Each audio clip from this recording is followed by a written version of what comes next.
playing and watching people play that no one really has any idea of how it's gonna end. 야스오나 뭐 사이온이나 근접 챔피언은 좀 준비되어 있는데 不怕，因为我连去年的 solo 冠军1比2胜都赢了。Oh, he has no mana for anything. Oh, gets it. See, trading back and forth. Afterwards, going down. Afterwards, disrespecting the stun. Oh! GPL 的，我看他们的单挑都很强， Oh, he's got Q back up. He got him. He got him. 所以我觉得应该5开吧。Oh, let's go. Ignite. One more. He got it. Mata takes down Faker. Smeb is a great player, but to become the greatest, you have to beat the great. Might get the Q up again. And an auto. solo 赛还是有很多很有意思的东西还没有出来。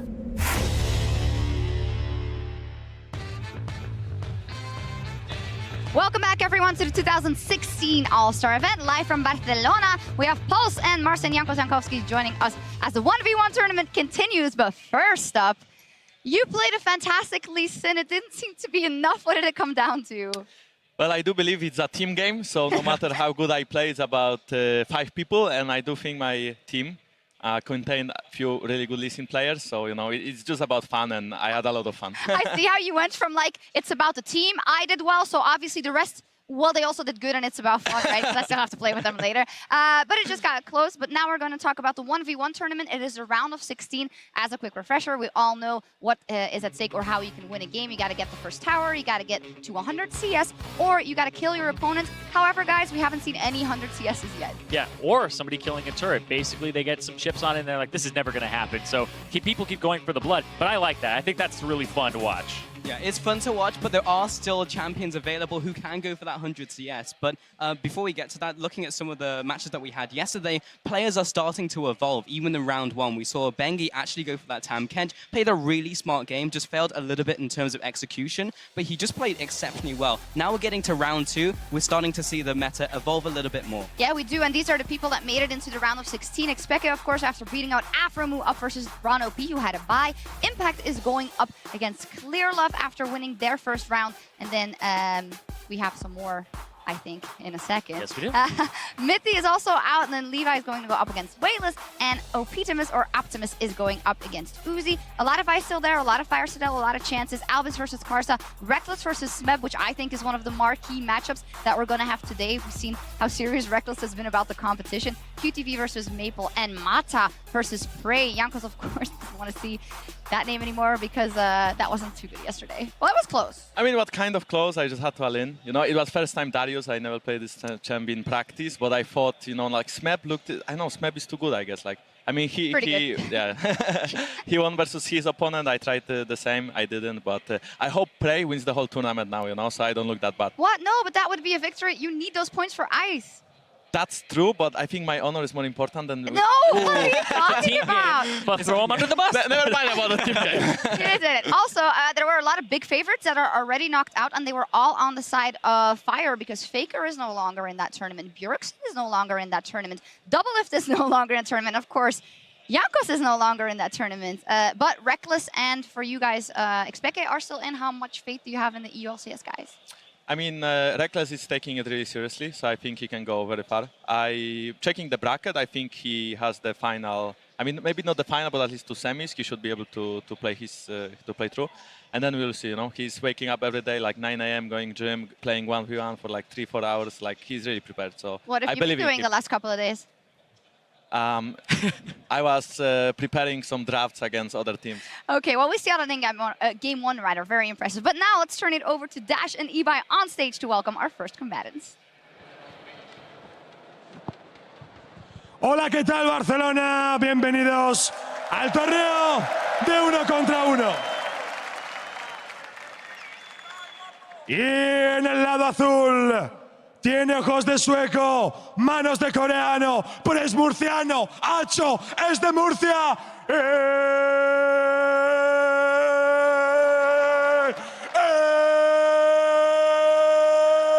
Especa.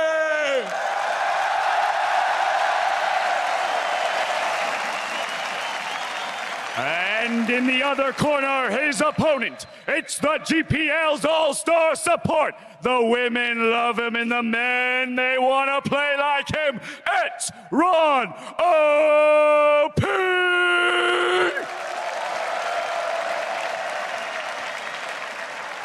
All right, gentlemen, only one man can advance to the next round. Good luck.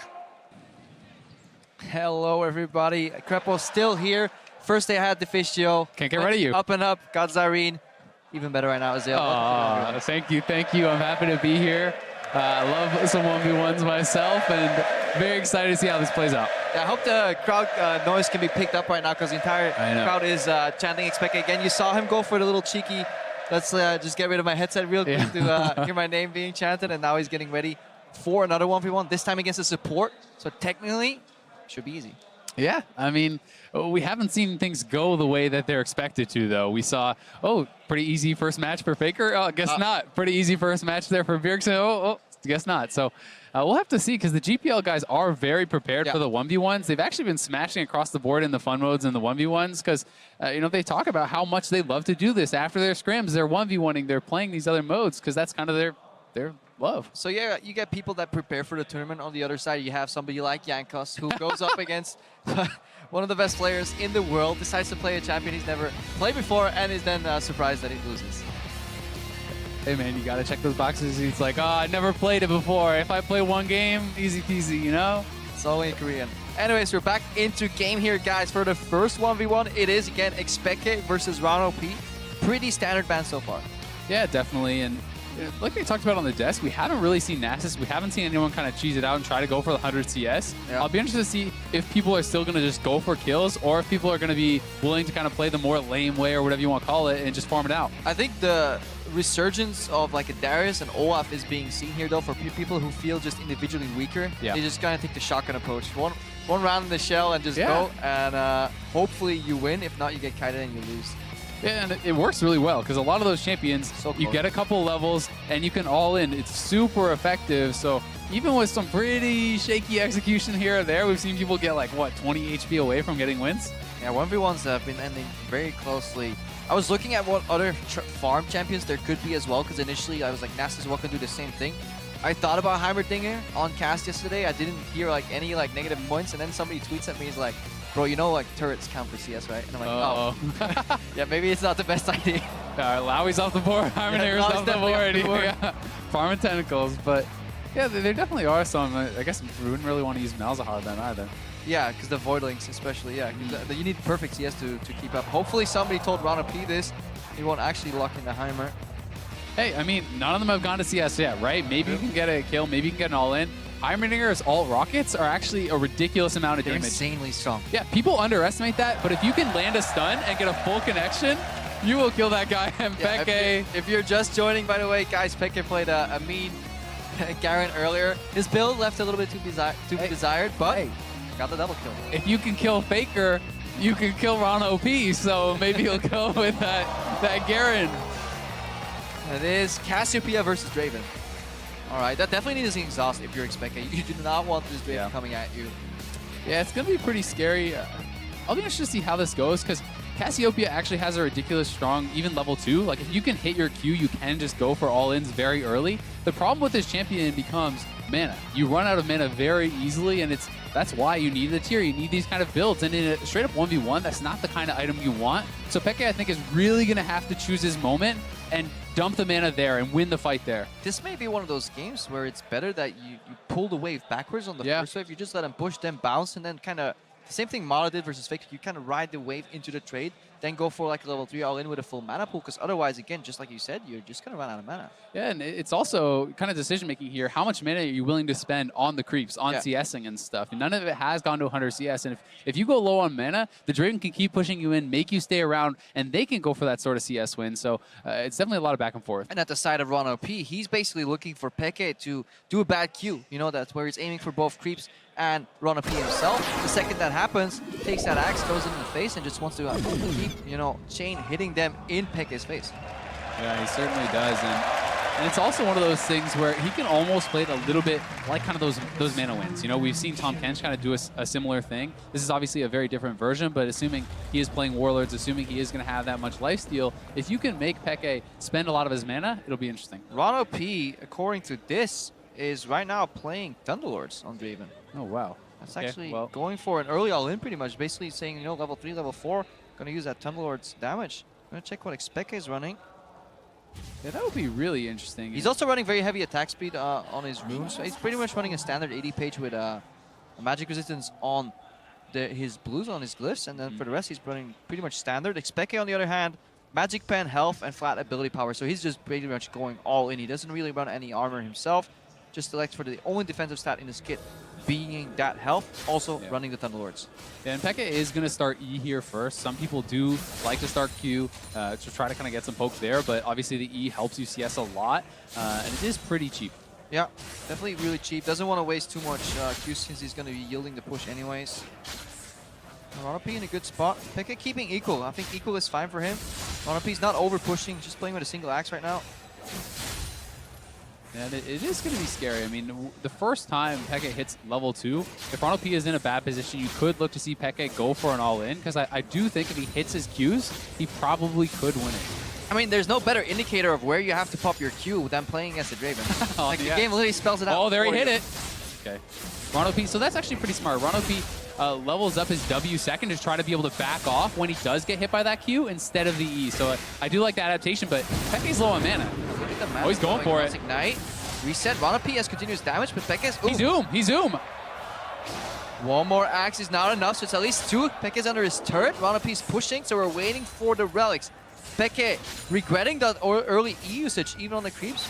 Even at 90% mana, you just really need to keep more gas left in the tank, and now Ronopi can challenge the relic. Yeah, and Ronopi does take the relic away, which is actually really big for him. We talked about how problematic mana is for Peke, and at this point, I feel like he has to try to just get enough gold to have a decent back, and then wait it out, because he has summoner disadvantage, he has mana disadvantage.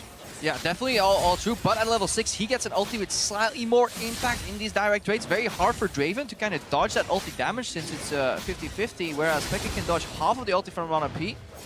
Ron right now dancing on the edge of the turret range. Want to harass. Mild Celeste lead. Yeah. I do think Peke will have a chance to try to go for that, but at this point, I think you have to play it smart. You have to just try to wait it out for your summoners. You don't want to do a desperate all-in. It's so far away from actually getting to a CS win that you can kind of take your time. And he's going to grab double Dorans. That is going to kind of help him. I don't see him ever going a tier. If I were Peke, if he builds another item, maybe even a Seekers or something like that, could make a lot of sense. Just some early armor to stop the kind of one-dimensional damage from the Draven coming out as well. He is back very quick. He had a good base timing there. He cancels. What? That was just short. That was so close. I feel like if you have Q, it's a quicker animation. I think the throw animation of W is a little bit slower there. Yeah, and that would have actually been really big, stopping this buy, because Ronopi had the extra CS. He gets the longsword on top of the double Doran, so he has the extra 350 gold in effective combat stats. Yeah, but Peke has control over his side at least now. Equals out rather the relic steal, so things not looking as grim anymore. No, they certainly are, and as you said, 6 could be the time that we see him go for this. And I think, to your point earlier about picking up some early armor, but the fact that he has none in his runes kind of makes it that much more important. Yeah, and also remember that if Peke goes at 5, he can easily win that trade. Draven doesn't get that much more damage anyways, and he was winning the trade earlier, up until the point where he ran out of mana. But he is down a summoner spell now, so that is something that he has to keep in mind, and maybe what kind of holds him back from going for it. But we could definitely see that be the case. All right, Peke, save your mana. Already dancing around the half point. Every time he lands a CS, obviously the Thorns is going to help him loads, but yeah, pokes are being wasted here. I honestly feel like, especially if you are going to wait for the summoners, don't even bother trying for the Qs that much, because he doesn't have enough mana to win this all in here. He has to now base probably again. Yeah. And that's the problem. When you're throwing out those Qs, what are you going to do if you hit it? And if you're not going to kill the guy, he's going to lifesteal back to full, and you're wasting your mana. Luckily for him, Ronopi is running Thunderlords, not Warlords, so the sustain battle isn't as fierce. But right there, the W from Especa. He's so used to having these kind of mid-lane patterns in his play that he's not used to. Yeah, have to use so much mana going for the all-in. Exactly, and it's not the kind of trading you're used to. With double Dorans, with the lifesteal masteries, it's still a lot. And that, in addition to the fact that you're not playing against another mage, right? And you're not playing with a tier here on Cassiopeia. You're so used to getting higher levels. Peke is level 6 right now, but again, we keep harping on it. The mana is the limiting factor right now. Yeah, I think, honestly, at this point, he doesn't have enough mana for an all-in, so he just has to farm to another decent item breakpoint. Base, he comes back with his summoners, with his new item, and he looks for that all-in, but we'll see if he disagrees. Yeah, alternatively, you can drop CS while he regains mana and just goes for the all-in. Yeah, that's... Draven is pretty squishy, and you know he might just return to base and pick up a null magic. Super efficient early on. Yeah, certainly. And if it goes too long, if he gets a Hex Drinker, that can be pretty devastating for that all-in. But we'll need to see a lot of micro-rating from Ron, because he needs to juke the ulti from Especa and pick up his axes at the same time, keep them flowing, and dodge the damage, hopefully sidestep a Q. It is so mechanically intensive for a support player. Yeah, and the summoner disadvantage is no longer there. So Peke has everything available. It's just a matter of mana, but this, to me, tells me he's kind of basing. He's going to base for sure. You don't dump your mana like that if you're not. So he is going to be able to just kind of push this out, grab the CS, and he does have a 1,400 gold, so he could go grab a Seekers. He could go for a more aggressive option if he's worried about not having the damage. Oh, that is really good. Max Wings. These guys, man, they play pro for so long, but they still have that greedy base kind of embedded in their playstyle. Ron right now suffering from being a Draven who's trying to push. Juggling those axes? Yeah. No matter how good you get, you can always still have things to improve on. You can always still have bad tendencies. I mean, I always think it's kind of a fun example to look at Shaq in NBA, how bad he was at free throws, right? This guy is a legend, and he still can't shoot one of the most simple shots in basketball. Yeah, but if you have enough to make up for it. Yeah, it doesn't matter, yeah. See, I might base in the right place, Screpo, but, you know, the rest of it, it leaves a little bit to be desired. Yep. What is your strength? I'm really good at basing. I'm fantastic at basing. I communicate well with pings. Yep. That's all I got. That's all I got. Watch the minimap a lot, especially when I'm dead. Yeah. All right, I think we're about to see action here, because nobody wants to play the CS game. Yeah. That's a good opener now. If you have the mana to spare, opening with W allows you to chain your spells. What do you think about the Catalyst purchase here? This is pretty interesting. So this does give him more sustain, and it gives him some tankiness from the HP and the mana, but he may just look for the all-in here. Yeah, he's going. I think this is the approach of the Catalyst. He knows he'll never finish an all-in, because the Draven will release it. However, now with the Catalyst, every level up, he'll actually have enough mana left to go for the second all-in. And this is actually pretty interesting, because even if he can't all-in Ron OP, with enough regen, he can push him back and win on CS. Yes, because he is actually up 5 CS now. And especially, he's actually zoning him off pretty well with the Miasma there. And I think this is actually a really intelligent adaptation for Peke, who's kind of saying Ron OP is too smart to die to that all-in. But is he? I mean, he has to fight back right now. This is the pressure that is forcing Ron OP forward right now, because Peke, with the zone and the kind of the implication of a secondary all-in, is now winning on CS. There's about 24 CS to go before Peke just wins the game on 100. Yeah, and if he forces that all-in, if Ron OP has to engage into the cast, it gives you a super easy ultimate, and that's going to be lights out. Yeah, at this point, Ron may just want to base and go for an all-in, because I don't think he has what it takes in his kit to deal. Peke's going low on mana again, though. This may be the crucial fight. Oh, he Peke stuns him. That's it. It's over. Peke low on mana, but just one more auto should be enough. Oh, the E! He got him! Peke in front of the whole crowd. Representing Spain here in Oslos, but it was so close. An additional Q being used on the wave just earlier. It just shows you how important mana is on this Cassiopeia for all-ins. That has to feel so good for Peke. The sold-out crowd all behind him here. That's not a moment you soon forget, and everyone is hoping that this guy keeps going further. I mean, especially in 1v1s. It's kind of tacky when, like, everybody starts cheering your name in a team because you feel kind of bad for your team. But when you're playing a 1v1... Ooh, but do you, though? No, you don't, actually. You love that. But yeah, look right here. He's so low. If there's like a Warlord's Draven here, there's a world where this gets turned around upside down. Yeah. But the second, like, the last E came up, the mana enough, and Ron OP knows maybe it was better going Warlords. Yeah, I think the Thunderlords was kind of questionable. I don't really think that it worked out very well. It's like, especially if you're not able to go for a straight up all-in, what's the point of it? I think that kind of trading your life for Peke's mana with Warlords makes more sense. So much more and you can kind of grind him down that way. Hindsight, though. Hindsight's 2020. Because we weren't as sure about it when we came into the game, because we could have easily made that statement too. It's like, I don't know, man. Yeah. Thunderlords. Yeah, and especially if he was able to kill Peke early on when Peke oomed with the extra Thunderlords or something. You know, You never know. It's hard to see, and we talk about how much these guys actually play the 1v1s, so maybe he's actually experimented with it. Yeah, but it does confirm that actually sustain is a concept that needs more insights and research. Yeah. The Catalyst kind of came out of left field. Usually you always think about 1v1, what do we want? Like raw stats, raw power in a single exchange, but Especa took a different approach, went for more sustain and said, you know what, I'm going to win small trades on my terms, put you away from the wave, and then zone, as you were pointing out, under turret, Rana P was dropping so much CS. Yeah, and I think that's one of the really cool things about 1v1s, because there is so much flexibility. You don't have to play a standard way. You can kind of suit it to your playstyle. Pick the right champion, pick the right rune and mastery setup to fit that strategy. If you're bad, you play Darius and Olaf. If you have mechanics, you play 80 carries, and if you're just and you take Ghost against Renekton. Yeah.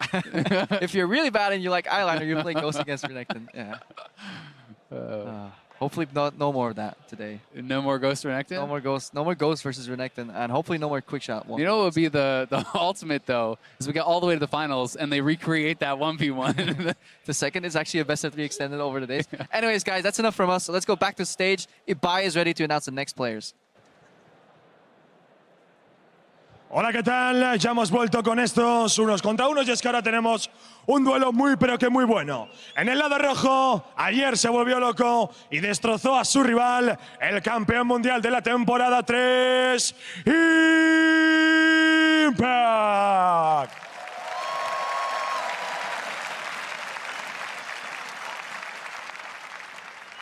Y para el equipo hielo, a veces el amor duele, es Clearlove.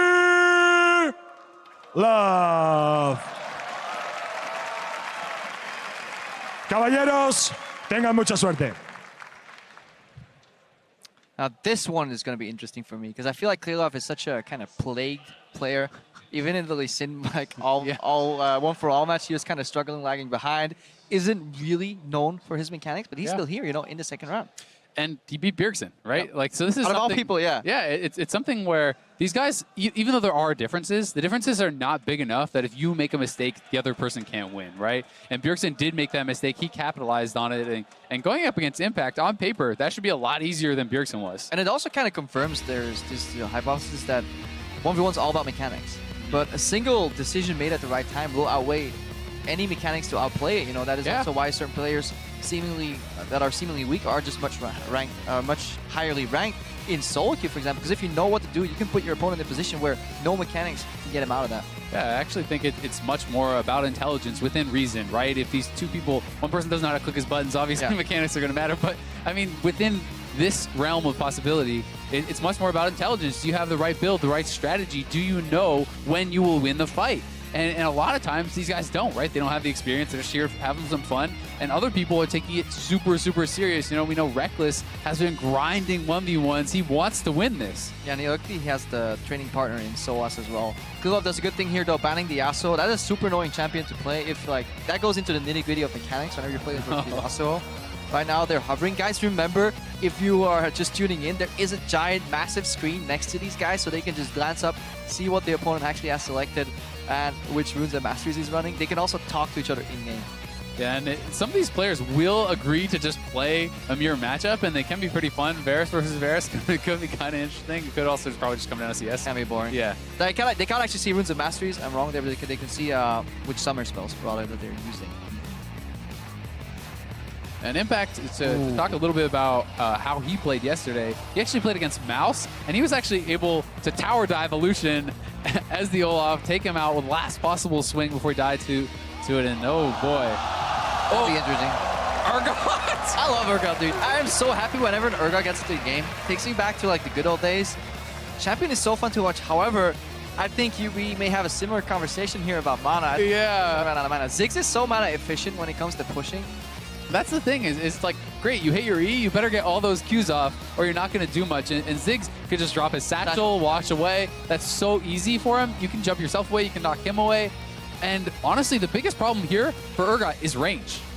Like, Ziggs never has to get in range of you. So Ziggs can go for CS wins, he can poke you out, try to force you into bad trades, bad positions. There is still that Ghost on the side of Clearlove. I don't know if he changed it. We'll have to check once we get into game, because I feel like Ghost on Ziggs is a bit of a lost summoner. Yeah, I mean, he had Ghost, he had Heal. Yeah. Well, I'm not sure if he is going to actually stick with that, but... Because the range is pretty... Once the E is applied, say, like, when do you want to pop Ghost? Only when E is kind of applied already. You're not going to Ghost out of a flying E anyways. At that point, it might be wiser to just walk up to him and exhaust him. Yeah, I think, honestly, if he is going with those summoners, he's 100% just going for a CS win. Yeah. Like, he's basically just saying, I'm going to run away when you run towards me. I have Heal to survive any all-in, and it is going to be exhaust barrier. So super defensive masteries makes more sense than the Heal, I do think, and the Ghost. But still, I think it's the same principles that are going to apply here. I do think we're going to see Clearlove trying to stay back. And we were researching Clearlove's runes earlier already, and we looked at the pages like, what the hell is this going to be? It's ability power galore, 26 in total, flat armor, but then attack speed out of nowhere on like a mage. It actually shows you that he's like, he was ready for Ziggs. This is the champion that he wanted to play. This isn't no reactionary pick here. And look at his match history as well. No Ziggs game either, so he was hiding this pick very, very well. Showing some Rengar and some Eve in his like match histories. But he may have, I think he doesn't have masteries. Oh no. I think he legit forgot to build masteries. He has 0 pages active. Oh boy. Yeah. Oh, Clearlove. That is unlucky. That's unfortunate. That is very unlucky. And Clearlove, you talked about his unfortunate streak. Well, apparently it continues. We'll see if it's going to come into play or not, if he's going to be able to make do without it. But obviously not having masteries is a pretty insane disadvantage if we do have that right.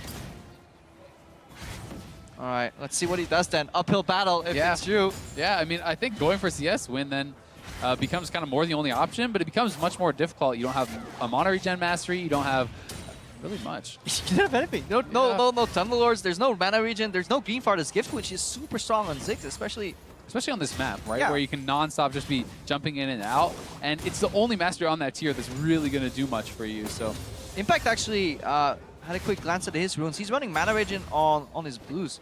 On 6 blues, 2.0 mana regen in total. It's a page that some supports tend to use. He'll need it because, as you'll see right here, that trading pattern is going to be costing him quite some mana later on. Yeah, I think that's actually really smart. And on these champions that have relatively low cost abilities like the Q and stuff, even just a couple of those mana regen blues can make an insane amount of difference. All right, we just got confirmed he has Tunnel Lords. Okay. It was just a glitch in the system. Yep. Refresh the page, thank God. Okay. He actually is running a page. This is really good. Still, I'm a little bit interested to see that he is actually going to be going for Merciless instead of the mana regen challenge. So he's 4 points in Merciless there. And look at that trade. But I just don't see you really winning the fight by killing the Urgot. So to me, you'd rather have the mana regen. You'd rather stay back, be able to have the additional wave clear. But there is an argument for both sides. I mean, you need to keep some threat at least. You know, if at one point you can never fight back, if this guy overextends to the minion wave, you need to be able to punish him.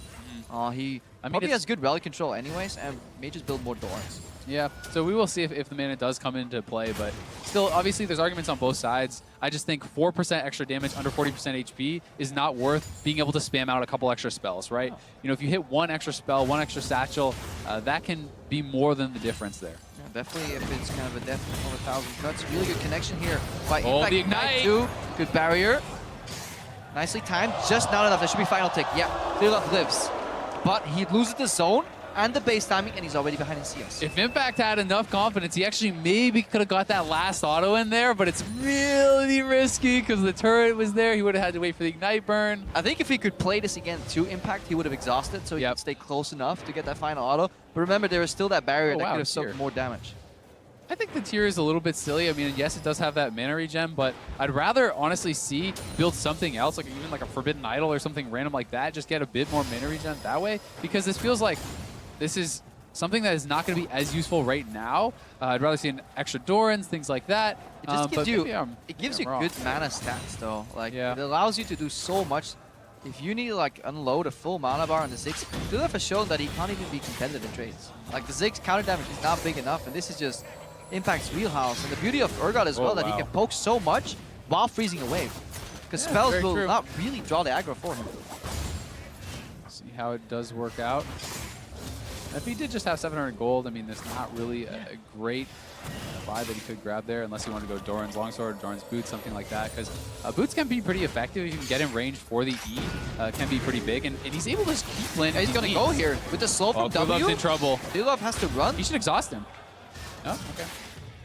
So that's really important on Urgot. When you connect, you really want to get that slow applied from when you pop that W. Keep Clearlove in range. You are walking headfirst into Ziggs spells though. It's very easy for Clearlove to answer. And on level 6, there is more damage that comes out of Clearlove than Impact generates. He needs to kind of swap for the resistances as he sees the bomb coming. I think that's the correct play to do. Yeah, I mean, the thing is, with that ultimate, it's flat damage reduction now. You know, it's a percentage damage reduction. That on top of the exhaust is going to nullify so much of the damage. And we have seen, it seems like, oh, this would never happen, but you could swap them into the turret. We've seen things like in the Smeb game, right, where we saw a pull onto the turret, end a game. The same thing can happen here if Clearlove kind of slips up even for a little bit, or even if you can swap him into a cannon wave of yours, for example, and make him fight you there. The cannon retaliating could be the difference in a fight. Yeah, definitely very important, but at this point, doesn't look like we're getting any fighting. Impact really just parking the wave in the middle of the map with a soft freeze. This will eventually push out, but it'll take a long time, and every time he gets close, oh, here he goes, he got 6 first. That's an exhaust. Good satchel blocked out. Impact still whacking away here. Good Q connect, that should be it. He needs one more Q. Oh! He got the barrier out though, thankfully enough. So Clearlove, no, he walked back in! Oh! The E dot takes him out as Impact wins again, and that was scary because if the poison didn't burn him down there, he might have been too close to the turret. Yeah, he may have just kept on walking. Just run it down mid. Run, Impact, run. Yeah. But Impact comes up big again, and with a non-traditional pick, wins on the Urgot here. Clearlove's not happy. He's like, this champion should be dealing more damage. Yeah. I mean, that's the thing. It's champions that you don't always play against, you don't always see. Urgot definitely worked out very well. Impact was able to hit so many of his E's and constantly shoot out those Qs. Yeah, and also, like, Urgot's passive, to my knowledge, did not get changed right. So he still has that innate damage reduction. He's one of the best 1v1 traders in the game because when he applies his passive, any damage Clearlove wants to retaliate is just awesome. Maybe Clearlove practiced all these trades on Ziggs and has a certain damage in mind, plays against Urgot. It's like, wait, this guy's really tanky all of a sudden. Yeah. Because of the passive. And once again, we talked about not respecting the ultimate. He was too close, right? Yep. He's not kind of counting the minions. He's not really keeping in track. The fact that Impact had more XP, was ahead there. He hit 6 first, lands the ultimate, and then it's so hard for Clearlove to really win from that situation because Impact got on the right side of the satchel, so he can't satchel them away. As long as you stay with the Ziggs, he can't separate you. Definitely. If it's double satchel, same direction, you're winning out. And that goes back to the way Impact played it earlier. Had a really couple strong pokes and zones, which got him a CS advantage in terms of solidifying the first base. But also, I think he denied a little bit of experience, which means if you hit level 6 first, you have kind of half a level of buffer combined with a frozen wave there. That's what he got from zoning so well in the early game. And that forced Clearlove to step up because he was getting denied much more XP. Every single minion that was dying got too close, just like you said, swapped, and then Satchel did not work out. And Impact has been known for crushing in these 1v1s in the top lane. Obviously, most people, I think, are expecting the mid laners to be the ones who are smashing through this, but it hasn't been the case so far. And Impact is in the quarterfinals now, and he's doing very well. That's one thing where AD carries and top laners have a little bit more knowledge. It is in just trading in the wave, honestly. On bot lane, obviously, there's support interaction, but on top lane, you're playing on an island. You definitely are more cognizant of what an auto attack does to the wave positioning and how much damage minions deal. Because in mid lane, so often you're playing wave mages rather that kind of AoE with spells. Spells do not draw minion aggro. Auto attacks do. So top laners, technically in that instance, have a bit of an advantage. Yeah, definitely. And I do think that there are a lot of mechanically very difficult top laners to play as well. Like, obviously, the famous ones are more the assassins in the mid lane and stuff, but there is still a lot going on in the top lane, like as far as mechanics. You know, even playing champions like Echo and stuff, there can be some pretty impressive plays. But I believe we are going to send it back to stage, and we're going to find out who's coming up next on Murder Bridge. Y en el lado azul, el nuevo sheriff del abismo de los lamentos, venido de la GPL,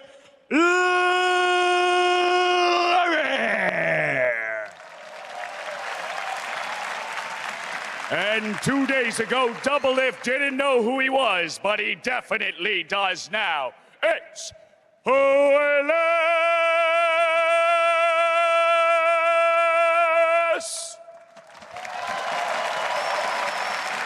Enough chit-chat.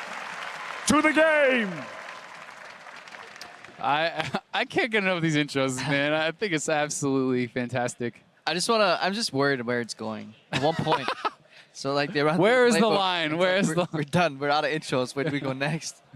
I guess maybe we'll find out. You know, still got another day and a half or so of 1v1s. So I mean, luckily towards the end, it's going to be best of series, which requires only one intro for up to 3 games. So maybe they can really get some value from their script writing right there. Yeah. Did they peak on day one? You know, that's the big question, right? Can you top the rat-a-tat-tat? Yeah, if you walk into a crowd and you get cheered on, sometimes you use your best material far too quickly. Yeah, there you go. Peak too soon, Grandma. Peak too soon.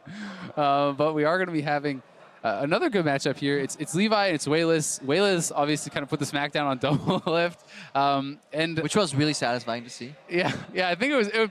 Honestly, I didn't really think double lift had much of a chance in the Twitch versus LeBlanc matchup. So I think he was in a good position. I think he would have won if he just kept. If he just went for CS. Because I talked to him. He's like, yeah, I didn't want to lose. I didn't want to win on CS. I'm like, dude, you're playing 1v1 tournament. Just bloody win.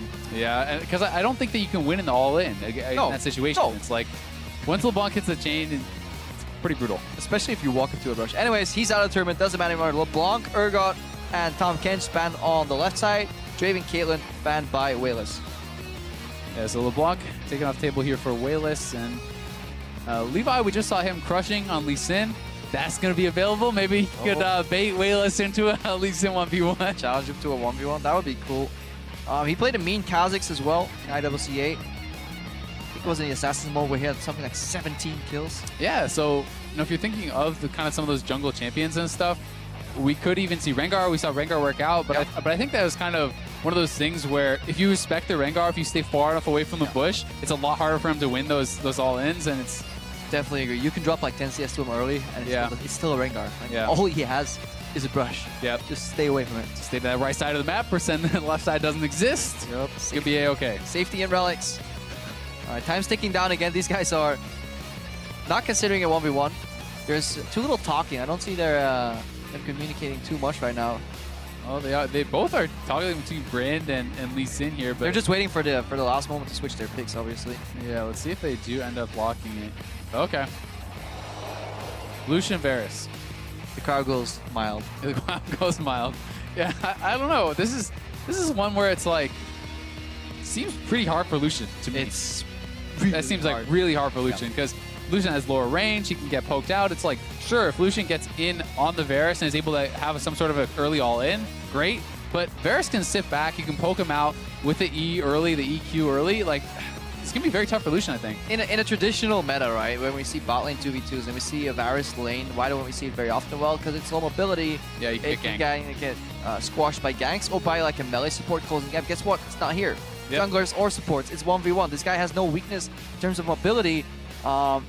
Lucian Q harass through the lane is dodgeable because it's shorter range. Varus can always land that E harass over time. If Lucian starts dodging with E, he again is capped in his mana pool, so it's incredibly hard for the Lucian. I think it's a matchup, honestly, where you may even run Cleanse, dodge out of the ulti at level 6, and you put a Culling in the face. I think that's the win condition for Lucian. Yeah, that actually makes a lot of sense. I mean, Culling is not something that he's really going to be able to... He can't flash out of it. He can't really react to it very well. And if you do connect that full Culling, but it's actually interesting. They both swapped off of Ignite, so we're going to have Barrier, Exhaust for both players, which is kind of the more defensive route. And it could be something where Levi could kind of just sit back and try to just actually CS and say, hey, I'm actually just going to farm better than Wayless, try to win it out like that. But it becomes tough because if you bring this to CS, Wayless is going to be able to get some mana, he's going to be able to get some items, and he's going to be able to start trying to poke you out. But I really like what Wayless has done with his rune page. So he runs the traditional armor on his yellows versus an AD carry, but he's full mana regen on his glyphs. So that is 3.0 mana regen per 5 seconds that he's running. He's spec'd very heavily in attack speed, so all his quints are attack speed, which means he really wants to go for the triple stack proc and then proc away one of his abilities, then get some more and do it again, and really play around that percent damage. And he really understands that he doesn't need to kind of itemize or spec against the weaknesses generally, where you run maybe like CDR glyphs or you run magic resistance glyphs. Like, he's really built for this 1v1. Yep. And I also think that having that 19% attack speed allows him to push that much easier. If he wants to push his opponent and harass him under a turret, this is going to help him to do that. So both players have elected to start Q first.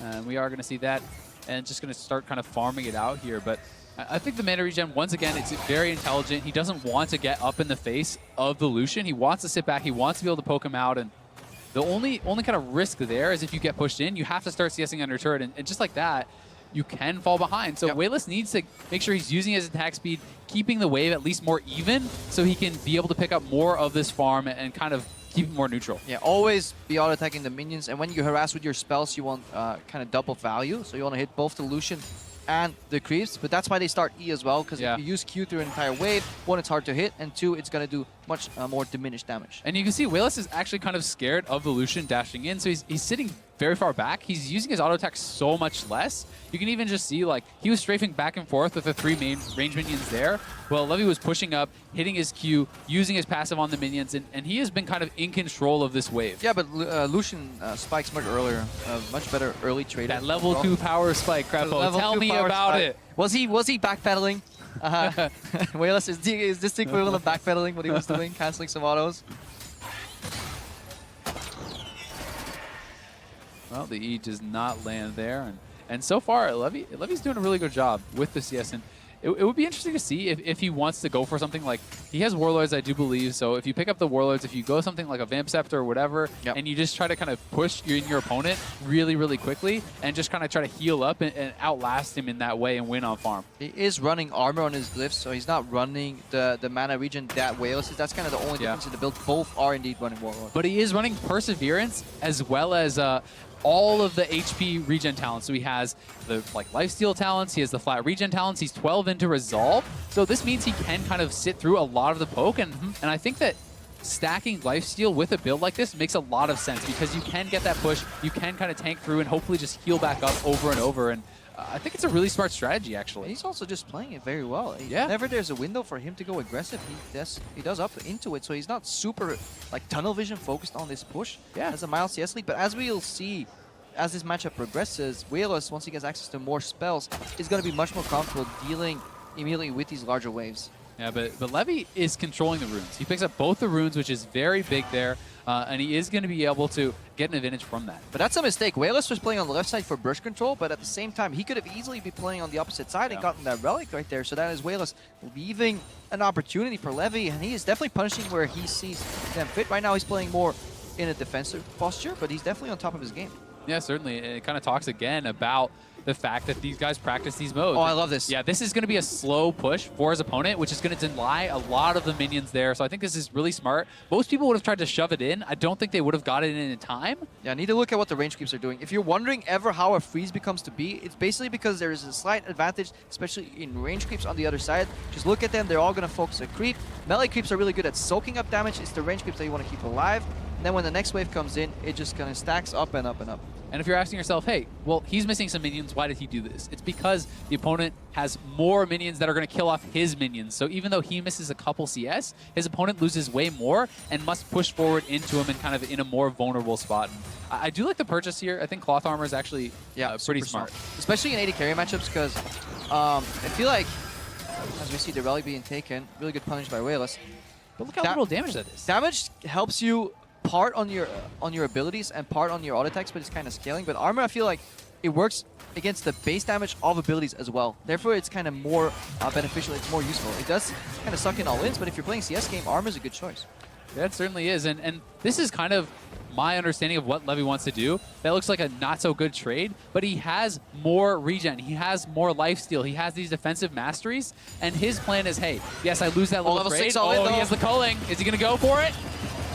Oh, barrier, no exhaust. Not quite enough. Really well timed there. He went back, got the last CS ready. As he was dying, he walks up with the dying CS. This is so smart. And this is honestly super well played by Levi. This is so smart. The cloth armor, the defensive masteries, the way he is playing this. He's now going to be able to deny minions. He's up 14 CS, gets a better buy. He's basically tanking his opponent to a victory. Yeah, he's just like a pseudo bruiser, I think is the closest we could call it. I mean, he has one cloth armor. We're not going to call him a bruiser, but I definitely agree. Two cloth armors, Scrabble. Two cloth armors. Yeah, what do you got to say now? He's practically Mundo with 6 items. This is as close as we'll ever get to a Renekton again. But it is just so super efficient because like any physical damage that is already on the base damage of an ability now gets negated a bit better by the cloth armor. Obviously, there's Warlords, which rewards you on lower HP. I love that he's proactively sweeping every time. He can cancel the back, but instead he's just going for that freeze again, pulling the wave. Yeah, and I think since the back has gone off, He's just trying to group the minions now, and he's going to be able to pull them all together. They group up. He actually puts the ranged minions behind the melees. That's really important. He rearranges the wave in a sense. If you wonder if he's pulling the minions, why did he kill one then? Because he needs to stay sustained. A little bit of lifesteal here and there. Still, there's a massive advantage. If there's a 4-stack of range creeps at the back, and there's a cannon creep, you have control of where you want the wave to go.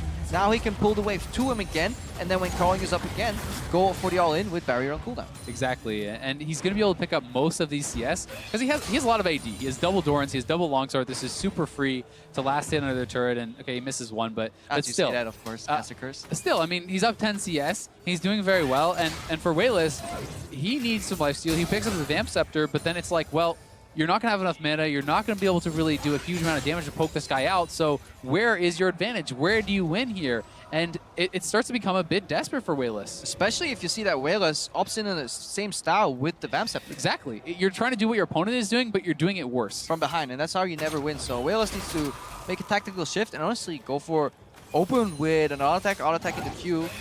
Try to outrange and go for the ulti, but there's really good side switch from Levi. Again, he dodges it, turns it to crawling. Wayless right now tanking creeps.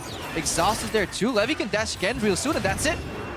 Oh, the exhaust. Oh, he canceled his auto. He had to back up there. He stuttered the auto because of the exhaust, the attack speed reduction.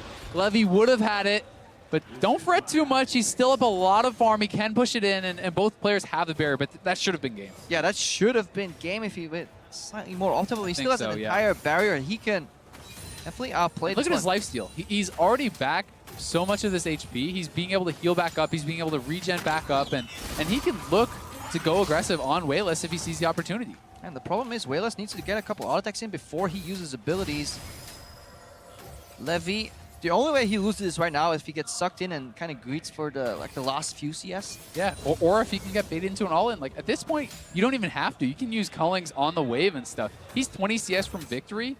His opponent basically has to get almost 3 full waves advantage in farm, and at this point, Levi has the item advantage. He has kind of the CS advantage. If you keep your opponent in lane here, if you keep him stuck in this, then how do you lose? I really like that he's trading just every time Wayless uses either an E or a Q, it's being traded for the gap calls are on the side of Levi. Yeah, very smart.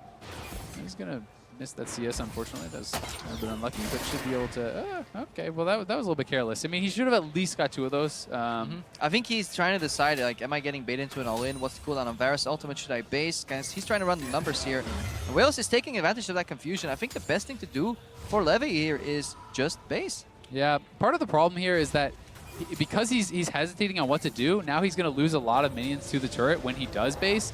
And he is eventually going to kind of come to that conclusion where that's what he should do. But when you give up the minion advantage, when you give up the wave, then you're not auto-attacking, you're not using that lifesteal. And wow, look at this buy. He picks up a Warden's Mail as well as the Caulfield. So super efficient. Super efficient, super tanky.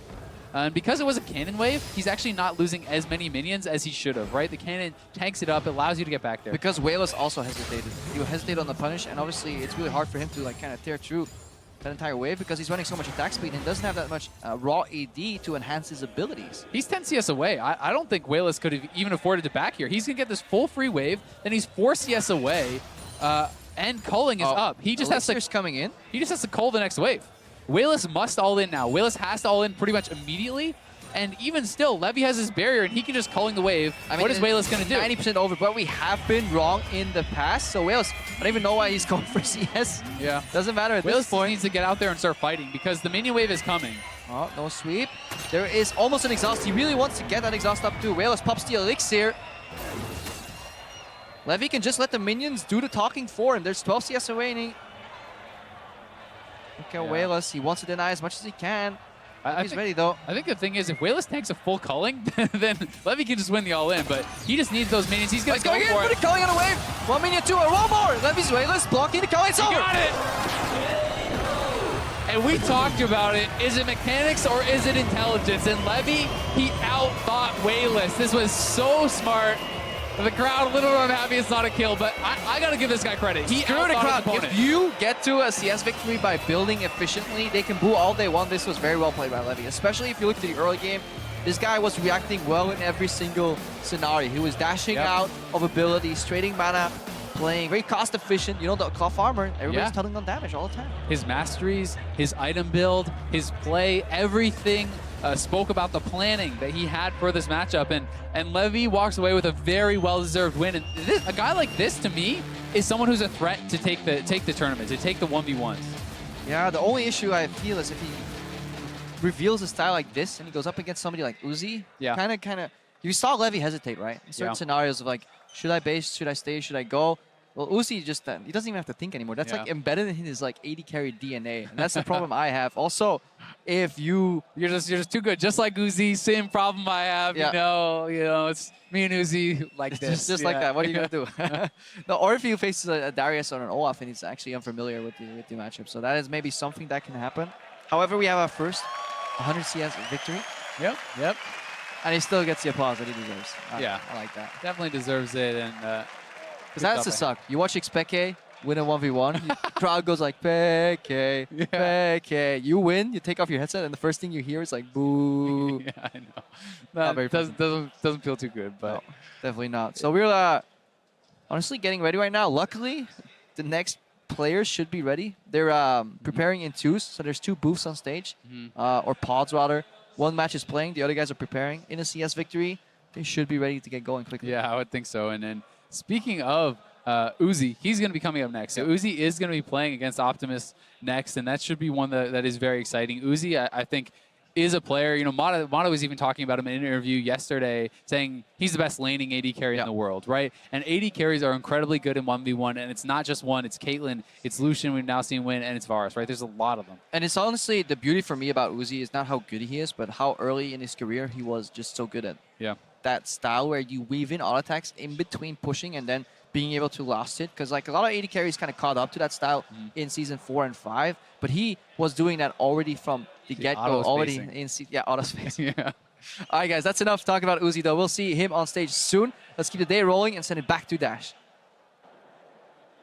On to our 4th match of the evening. Now, yesterday he put the BB to bed, but he's looking to do the same to his opponent here. Put your hands together. It's Optimus!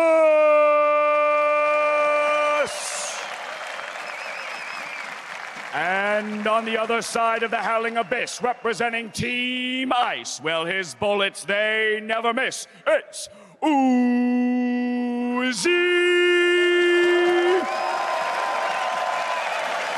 Time to lock and load, gentlemen. All right, so Optimus versus Uzi. You know, you heard it. Optimus took down Bebe, or BB. I always do that. It's so terrible. But it's actually the worst, too, because I'm a former player, and I used to get super tilted when people would say my name wrong. And now I'm that guy, and I'm just like, damn it.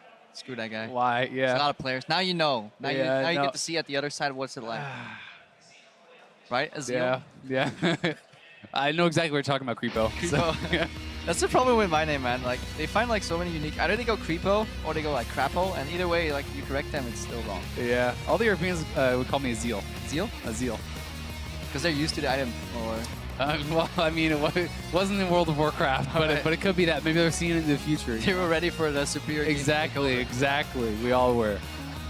Welcome to the mothership. All right, let's see. Caitlyn, Varus being banned. Draven on the other side. So these guys do not like AD carries, it seems.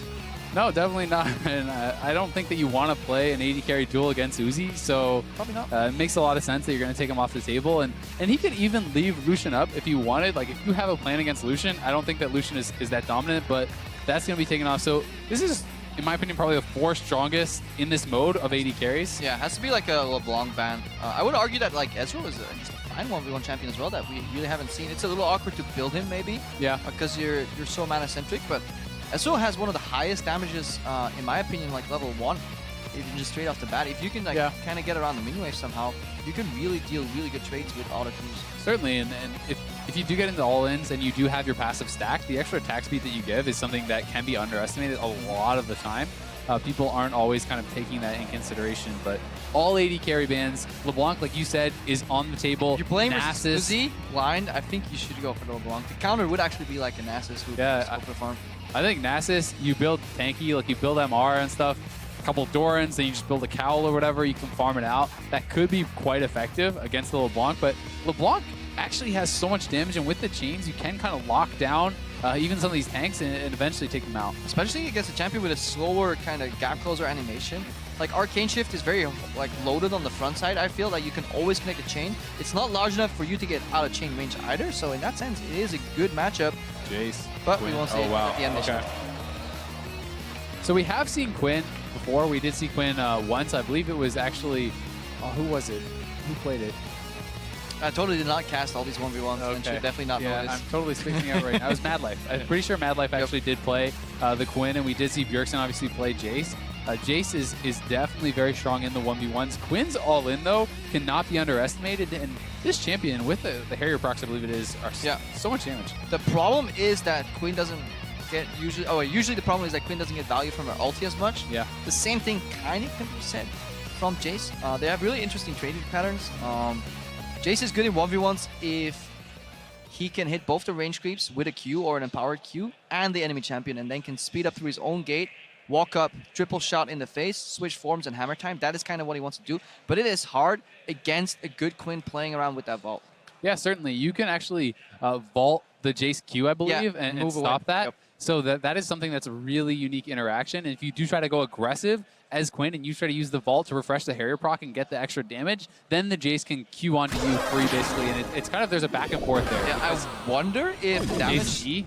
Well, the Jace E can knock her out of it for sure, but she'll still bounce back far enough. But I wonder if the damage actually still sticks on the Q. It used to be like super flashable, but I somehow feel that even if the Quinn gets the kind of the leap off to dodge the Q landing, she'll still take a significant amount of damage. Yeah, I'm not super sure about that interaction, but either way, it is pretty interesting because you spoke about the Shock Blast, right? You spoke about hitting the back range minions and everything. And Quinn, it's kind of similar that you're dealing with, right? The Quinn Q, you can push, you can hit the range minions with that as well. And you also have to, both champions want to keep minions in between them and the other champion, but not get too close to those minions to get splashed by the abilities. Yeah, and you spoke about this kind of hybrid AD style last game where yes, you are an AD carry that can go all in, but you're focusing more on sustaining, become a bit of a bruiser. Uzi's doing something similar.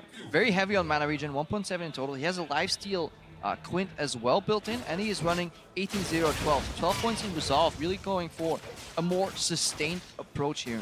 Yeah, I think this is really smart, and it'll be interesting to see if he is even going to go like one step past that to do what Levi did and kind of start building some armor and that kind of thing.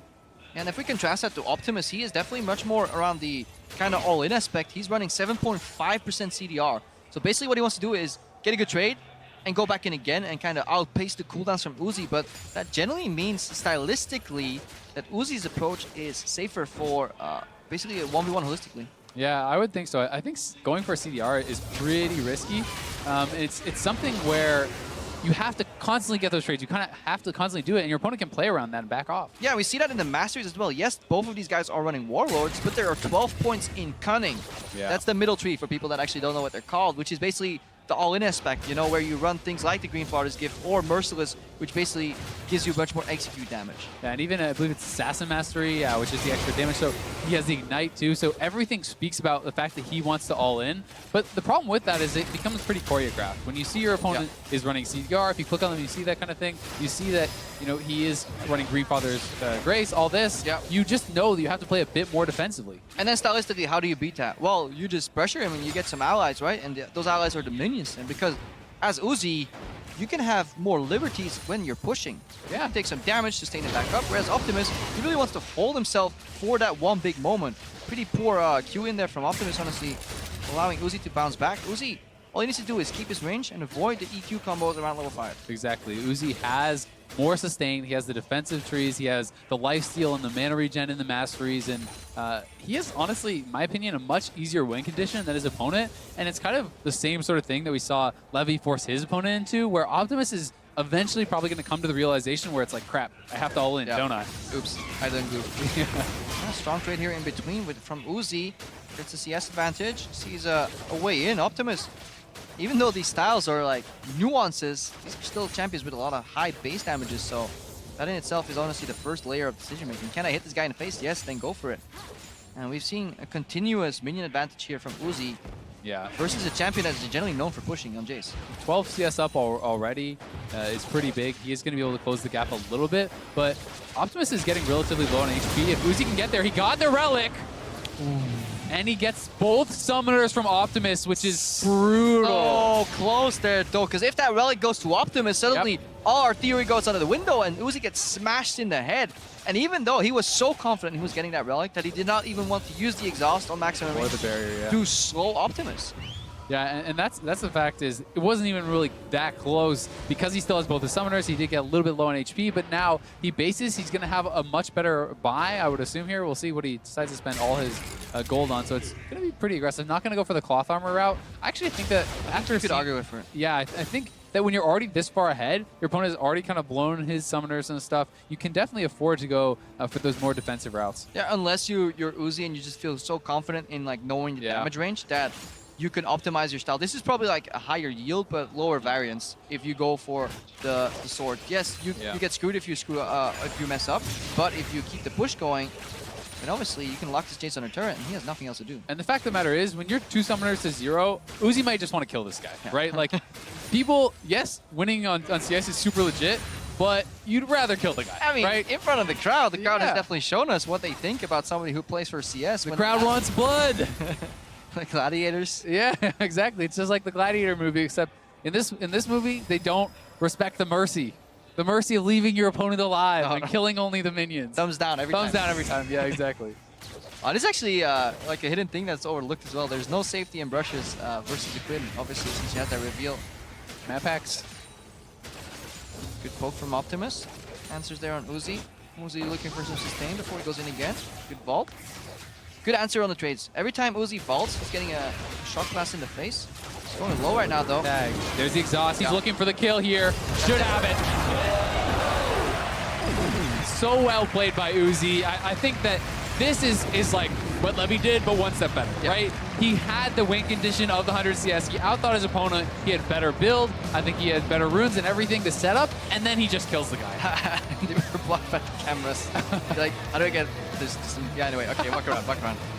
Yeah, and it basically, like, it was very seamless. It feels like he was kind of like second nature. Like, I don't think he, as a player, is thinking about, oh yes, right here, because if I make that trade, obviously it's for this like big, broader concept. You see the final trade again.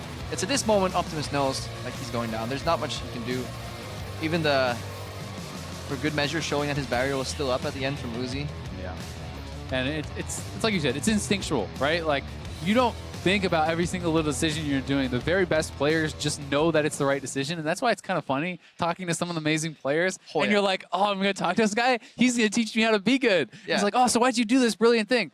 Because that's what you're supposed to do. Yeah, that's what you do. That's like, what you who do. wins this matchup? That was the this smart guy. thing to do. Yeah. Why? Like, no, he just wins the matchup. You win. Yeah, because he wins. Because you win.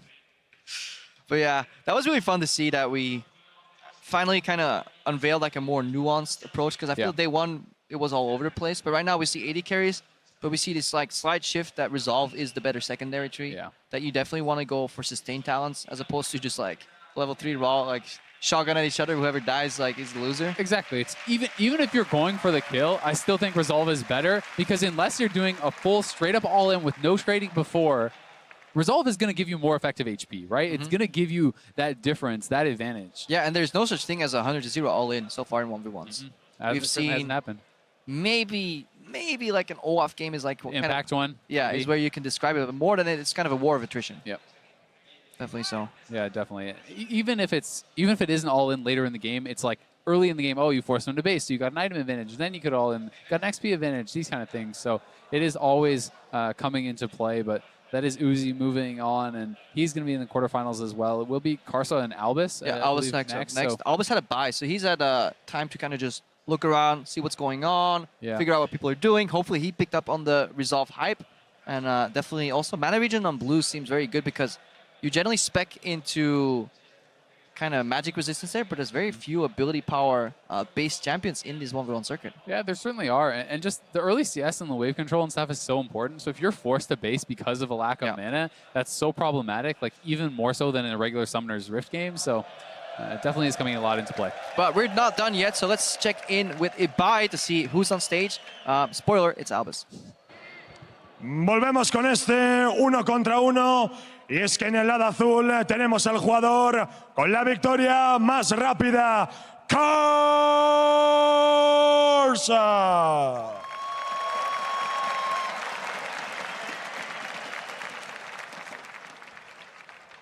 lleva 2 días calentando y está listo para su nuevo objetivo. Tenemos a Albus. Caballeros, muchísima suerte. All right, so Albus, as you said, had that buy. It didn't work out so well for Ron OP. Nope. Had a buy earlier. We'll see if he can do a little bit better for himself. I wish Levi would call me Caballero one day. Maybe we can get there. Maybe I should have challenged him to a 1v1. Yeah. But then again, it didn't work out so well for Quickshot. Yeah, but I don't play Ghost in Renekton, nor do I have an obsession with eyeliner. So I hope that it would go a little bit better. Yeah, maybe we can bring out the Bard. Bard 1v1? Bard 1v1, you tell him about it, you get the meeps, you start doing some damage. Did they even spawn on this map? I don't even You know. tell me, you're supposed to be the Bard expert. I guess he's a fraud after all. A giant shield production whispering in my ears. Yes, they do, Crepo. By the way, you're fired. Exactly. It's like at the end of the Wizard of Oz, the curtain parts. There was production telling you all the Bard facts all along. It was actually Dave in the one truck. giant marketing ploy. Half my salary has gone to like a marketing firm. Like, you need Bard in your life. Okay. Anyway. If you'd like to subscribe to Bard Facts, text 305 to Bard. That's my next venture. Bardfacts.com. All right, we see weird bands. They may be spelling something out here, so. All right, D-A-M. No. Twisted Fate. So it's going to be a mirror. We know it's going to be a mirror when these random bands come in, but usually there's a hidden message in the in the bands, but I'm not seeing it. You have to go deeper. Yeah, I'm not seeing it either. No. I would be pretty hyped for a Riven 1v1. I would be less hyped for a Xin Zhao 1v1. I don't know. You never know. Oh, okay, Ooh. Draven. So Draven, I know if there's an enemy Draven, you can catch their axes. Wait, what? You can catch the other Draven's axe. I'm almost 100% sure. Axes are neutral? Axes belong to no faction. They belong to the war. They belong to no man, Crepo. They fight for the man who catches them. Yep. But I'm pretty darn sure that you actually can catch your opponent's axe. And you can take that away, which would be pretty hilarious. I think we're about to find out. Do we believe, then, that this is also one of those games where the hybrid bruiser-style Draven reigns supreme? I think I've seen 1v1 Dravens where if you spec into a little bit of armor, you actually end up outweighing because like it's so physical-centric. Yeah, I would think so. I mean, it would make sense to me that if you can get it like an early cloth armor buy or something, but my guess is this is going to be decided in the first couple of levels, and we're probably not going to get there. I feel like when you agree to a Draven 1v1, you're planning on fighting. Just pre-minions. Maybe it's like a no-axe, last hit only 100 CS game. I mean, Froggen pulled that stunt on us last year. Yeah, no. That was the Zillion, right? Yeah. Zillion, no items, no masteries, no runes. Final destination. Yeah, that was Afromu in there, I think, who did fight it out against him and poor Afromu, ended up losing. Got baited in, was like 5 CS off. Yep. Only Froggen would do that. Froggen would show up to a tournament and do that. But yeah, that was a Zillion. They actually spelled out Zillion back then in the bands as well. That's why I'm always looking for the hidden message in the mirror match. Let's see if there's any. Oh, here we go. Oh, we go. Yeah, they're catching each other's axes. Look at. See, he caught them both. He has both axes. It's over. He has both axes. Oh, they were testing it. They're talking to each other right now. So they're on comms, by the way, guys.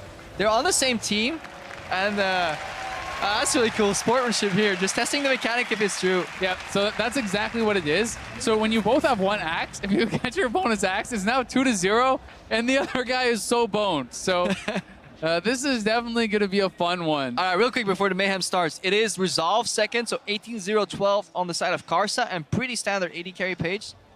Gonna look for Albus real quick right there. He is running Resolve as well, slightly different execution of it, but also super standard page here. So they're actually just complete mirror. It's the manliest way to play. Yep. Your axe? My axe. Yeah. You do this? I do My this. axe and your axe. Yep. What happens when you already have two axes and you catch their axe? I think you just reset it. Because like I would you can technically have like re-throwing 3 axes as well on a Draven, right? Does he just debut a third hand?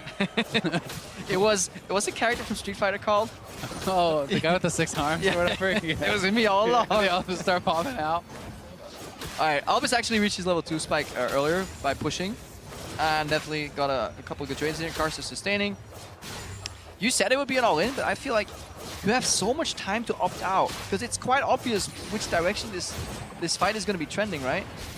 that you just like end up getting out sustained and then you base and then it goes for I think a forced all in due to CS. Yeah, that's certainly possible.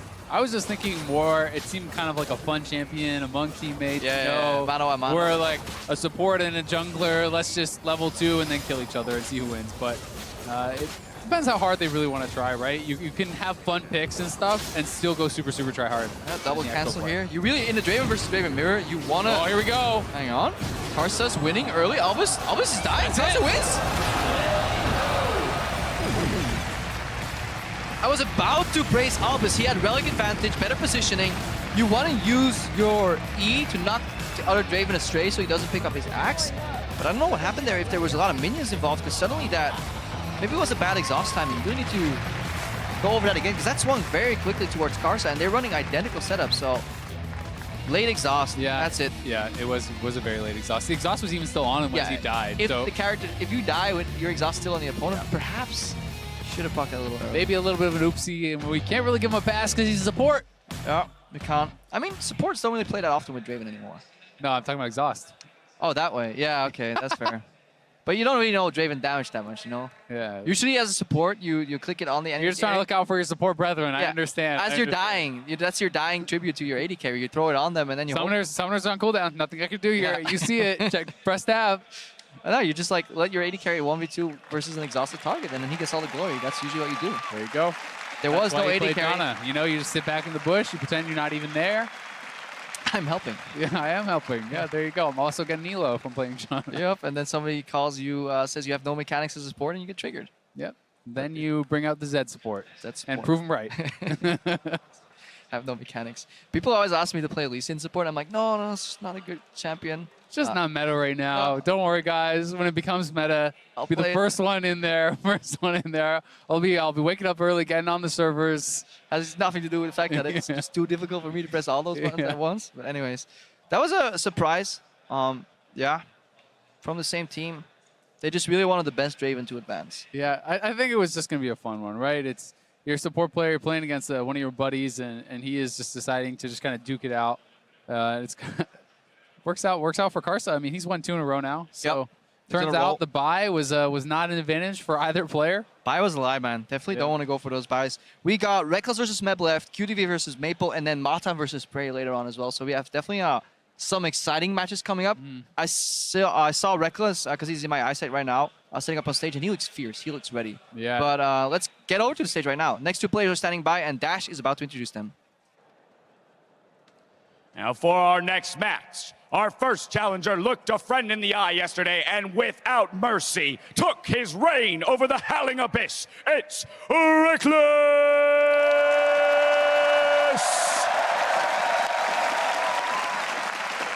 And his opponent, in a battle of top laners, he flipped the tables and with the help of a turret, executed a successful 2v1. Ladies and gentlemen, Smeb!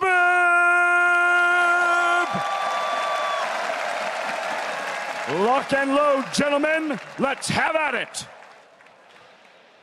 This is one I'm really excited for. I think this might be kind of the highlight of the day here because everyone is kind of expecting LCK to win a lot of things, and they've already kind of been smashing in Summoner's Rift. So this is a time where a Western player could take down Smeb and maybe go all the way. Yeah, this is kind of our last hope. Aside from maybe Especa as well. Yeah. Reckless definitely needs to perform, playing versus Smeb. I think the combined fan following from these guys as well probably is like the most hype match. There is Mata Prey later, but let's look at their stats here. Reckless, 4 solo kills, Smeb 26. There's You know, it's only because of 30 support players like you stealing the glory. You can't get the solo kills. He's about to get it. You shield him. You take it away. I mean, Reckless is really good at not dying to the point where it became a meme. Yeah. So maybe that helps him in the 1v1, but in the solo kill department, he's definitely lacking. Maybe we give it to Smeb for that reason. Yeah, there you go. But we have seen Reckless showing up on the tournament. We saw him play a little Vayne. You know, I wouldn't mind seeing a Vayne versus Vayne matchup here, but I'm not sure if Smeb would want to agree to that one. Vayne versus Vayne is kind of only fun if they run, for me, if they run Flash. Yeah. Because you get the E Flash and you can change the angle while you buffer the E, but I don't think that's really going to happen. No, neither will. Because Exhaust versus Exhaust Vayne is like, it sounds good on paper, but it gets boring really quick. Yeah, that's true if it just becomes a farm fest. But Smeb, we've seen a lot of people running the Darius. We saw it inspired Yankos to varying success there. But You know, that has been pretty popular, and he could ban out some of the kind of safer AD carries and just go Darius again. We'll see if Reckless is kind of expecting that has some other types of champions prepared, or if he just has another AD carry prepared, because you can't ban out all of them, especially if Reckless is not going to ban any himself. Yeah, definitely so. Kind of a joint effort here. Ryze, Cassiopeia, Rengar banned out by Reckless. Yeah, so doesn't want to get caught in all in, it seems. Draven is still available for now. Lucian is going to be available. We have seen Kalista sometimes Quinn. So there's a lot of AD carry options here. And there are also two champions that are very kind of Reckless-centric. Yeah, at All-Stars he's played an abundance of kind of Kennen. Oh, insta-lock. Ooh, the insta-lock. Smeb just forgets the fact that, there's a screen right there, buddy. Like, above you. Yeah, Reckless can just look over and be like, oh, I guess I'll play Nessus. But he's not looking up. Let's follow those eyes. Yeah. He's so focused. See, that's the problem. Sometimes Zell, you got to step back and look at the bigger picture. Smell the flowers. Yep. Look at the giant screen. Yeah, literally. Counterpick. Literally the bigger picture. Yeah. He's thinking like, I don't know, what is Smeb going to play here? I wonder if he might be playing LeBlanc here. Might have to go for a safe AD carry. Ends up in a pretty poor matchup, I feel. Yeah, I think he probably has to take barrier and try to play this a little bit more defensive. I don't think you want to kind of opt into the Ignite and that sort of all-in fight. There's no sustained advantage either. Like, it's not like LeBlanc's going to regen a lot. I think the barrier exhaust is something that sounds exactly like what you're saying. Also very predictable. The damage output from LeBlanc is very burst-centric. It's super predictable now, especially with the change, right? You literally see the circle around your character filling up, and it's like, whoa, he might do some damage now. I wonder what's coming here. 3 chains. All right, focus on the eyes. Reckless is ready. Smeb seems quite relaxed. Yeah, he does, and it's something where a lot of these really good Korean players on the ladder, they actually play a lot of different roles. So even though he is a top laner, it doesn't mean that he doesn't have other champions in his wheelhouse, right? Faker obviously famously plays a ton of Phil, and Solo Q has reached the top of ladder just playing Phil and playing different roles. And Smeb is another guy who was top of Korean Challenger and obviously can play a lot of different champions, not just the ones he showcases in competitive. Also, he has to play different styles. Top lane meta has evolved from kind of a bruiser meta into a tank meta later. There are distinguishes. Yeah, standard Ezreal versus LeBlanc top matchup. Yeah, super standard. Lots of reps in on that. There actually has been a time where LeBlanc was played in top lane. It's kind of this AD hybrid top. I'm sure they've all played Ezreal. It's not that hard of a champion. Even I can play Ezreal. Just not that well. Yeah. I mean, you can play it. I'm physically able to select the champion. All right, let's dive into Runes and Masteries real quick, guys. There's armor on the yellows for Smeb, and the rest is just raw AP. So that's 26 ability power right there and raw magic pen. So Smeb is as all-in as all-in can get. Masteries as well. Ferocity 12, Cunning 18. So again, playing very, very forward and all-in centric. And Reckless, we can assume it is into Resolve as into Defensive Masteries because he doesn't have Biscuits. And he's actually playing Ignite. He didn't decide to go for the barrier, which I'm pretty surprised about. So he's not actually going to be able to have that kind of defensive advantage. And I would have thought he'd want to kind of out-sustain his opponent, poke him out with Qs, sit back. LeBlanc's not going to have the life steal. So we just checked. Barring any errors in the research and my spelling, Reckless is running 12-18. Okay, so that's very aggressive, actually, especially in addition to that Ignite. Yeah. Reckless obviously has a very different way, a different idea of playing this, and it certainly can work, and if it becomes a straight-up 1v1, like all-in damage type battle, it's going to work, but you would think that the AD carry would want to try to poke at his opponent. Yeah, we'd have to see if we can spot a Thunderlord spark. Like, we're not in-game in our clients here, but that could definitely confirm the fact that he is running the 12-18. It would make sense, like, fight fire with fire. You don't need to go for the sustained kind of play style in terms of minion push, because you're going to be generating that anyway stylistically, champ versus champ, so you may just want to be able to punish him after a bad trade, but that damage right there. Speaking of bad trades, I mean, that's the thing, and it gets pretty scary. If that W connects, that's pretty brutal, right? So that's 2 mistakes from Reckless already. He walks up in clear path with no minion blocking the potential counter chain, and then he doesn't land the Q as Smeb dashes in because he's a bit too slow. Yeah, the chain is really what it's about. You can't allow yourself to get that full chain because the chain itself will proc the passive, and in goes Smeb. I think he wants the all-in. Oh, that was well played by Reckless. He steps forward because he knows the chain would otherwise hit him, trying to hide in the creeps. Yeah, that was really close. And it's a trade of summoner spells 1-for-1. It's the exhaust for the Ignite. So Smeb does still have his aggressive summoner, and Reckless does have the defensive one. Yeah, definitely so. But Exhaust is just so valuable here versus Walk if she ever dashed in. Again, she's super telegraphed. Yep.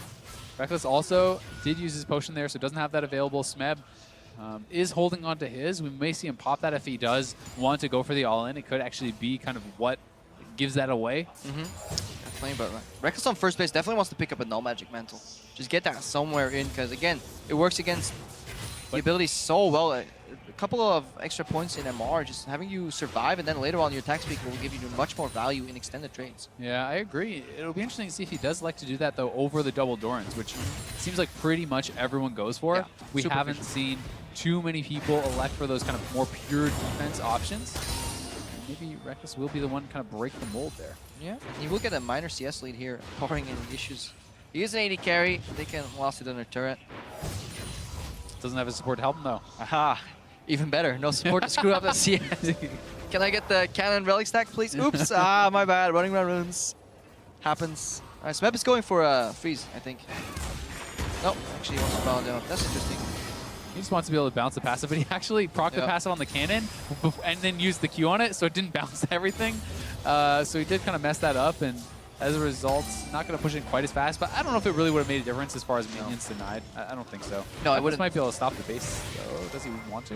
Smeb gonna punish that. I think he's scared of like an EW combo because Smeb was pretty high on health. If you're wondering how that would freeze, it would basically just mean you keep the wave at that side of the map and then you bounce it. But yeah, it's probably still better to clear if you can. Gives Reckless one relic advantage. Smeb also going for Lost Chapter, so is picking up something for his mana regen, able to kind of play a little bit of a longer game in that way, and is able to sidestep. And Reckless is actually pretty low on mana here. It looks like he may, nope, he's gonna bounce back. Trade his summoners again. Yeah, but they're not double popping him on the first trade, so they saved some for the second. Reckless right now, this is the problem, is if you go low on the first engage, Smeb will threaten you for a secondary all-in here. Yeah, and when he's getting zoned off the mini wave, he can't actually go for much, and the chain is there. Oh, the turret shot! Oh, he got him. Argentino Blanc versus 80 carries, man. And I wonder if Reckless actually peeked up at the screen, and if he actually went for a blind generic strong Ezreal pick that would be okay into everything, or if he was aware of what Smeb was playing there. Yeah, I mean, I was looking at him on the camera, and yes, that doesn't tell anything, but didn't look like he ever looked away from the computer screen, right? So I'm not sure that he did actually know. He may have been told by Smeb for all we know, right? He may have been fully aware of it and confident in his abilities, but I can't believe we were like just encouraging ghosting. Here, the final trade again, Smeb holding E. So that's the problem with Ezreal as well. You can't, because your gap closer is that slow, and it's at that moment Reckless knew. Yeah, especially with all the effort he put into this, right? Yeah. But I have to say, I do think that the more defensive masteries, the barrier might have been more effective in this matchup, because he couldn't actually be in position to even fight the wave once he gets chunked out once. Yeah, why ignite for burst when you can barrier to survive the burst longer, then fight it out? Obviously, crowd applauding them as they go off stage. And to finish up on that point, the problem with Ezreal into LeBlanc is because your gap closer isn't instant. There's like a front-loaded animation on the arcane shift. You can't wait for chain. You pretty much have to guess. Like, is he going to chain? Yeah, I'll shift out of it. But if Smeb goes in, he can use that knowledge to force you to shift. Then you're standing still, and it's really easy for a good LeBlanc player to then connect the chain, especially in open field. Yeah, definitely is. And I mean, landing that chain was the difference there, right? It could have been turned around because the turret shot was landing as he won that 1v1. And I think the turret shot actually might kill Smeb there. It was pretty close. Turret shot got immune because he killed him before. Yeah. Definitely needs another hit afterwards. But probably one auto. If he has like a barrier there, then I definitely agree with you. Yeah. Yeah, it's tough though. It's really easy to kind of look back and think, hey, I should have played it the other way, or for us to say watching, oh yeah, it didn't work out, I should have played it the other way. But obviously he was practicing it a lot, and he has a very specific idea of how he wants to play it. He wants to play it aggressively, wants to be able to kind of just go toe-to-toe with his opponent and take him down. Yeah, maybe like he did something wrong level 2 that we didn't spot, and that kind of threw off the case of the, because that's very often so. When you see somebody die, it's a manifestation of things that happened maybe a minute or 2 minutes before very often too in League of Legends, because it's all one big snowball effect. Yeah, and I think a lot of that could just be pointed to the fact that, hey, a lot of his Qs did not hit. If you hit enough Qs on the LeBlanc, then he goes for the all-in, you can match him and probably win that. But we're going to head it over to eBuy and find out who's playing next. Buscando una plaza para cuartos de final. En el lado azul, el hombre que eliminó a Soaz, QTB.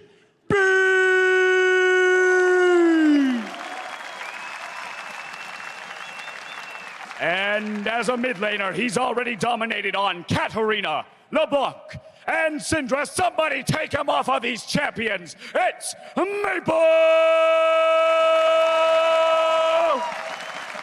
All right, gentlemen, let's do this.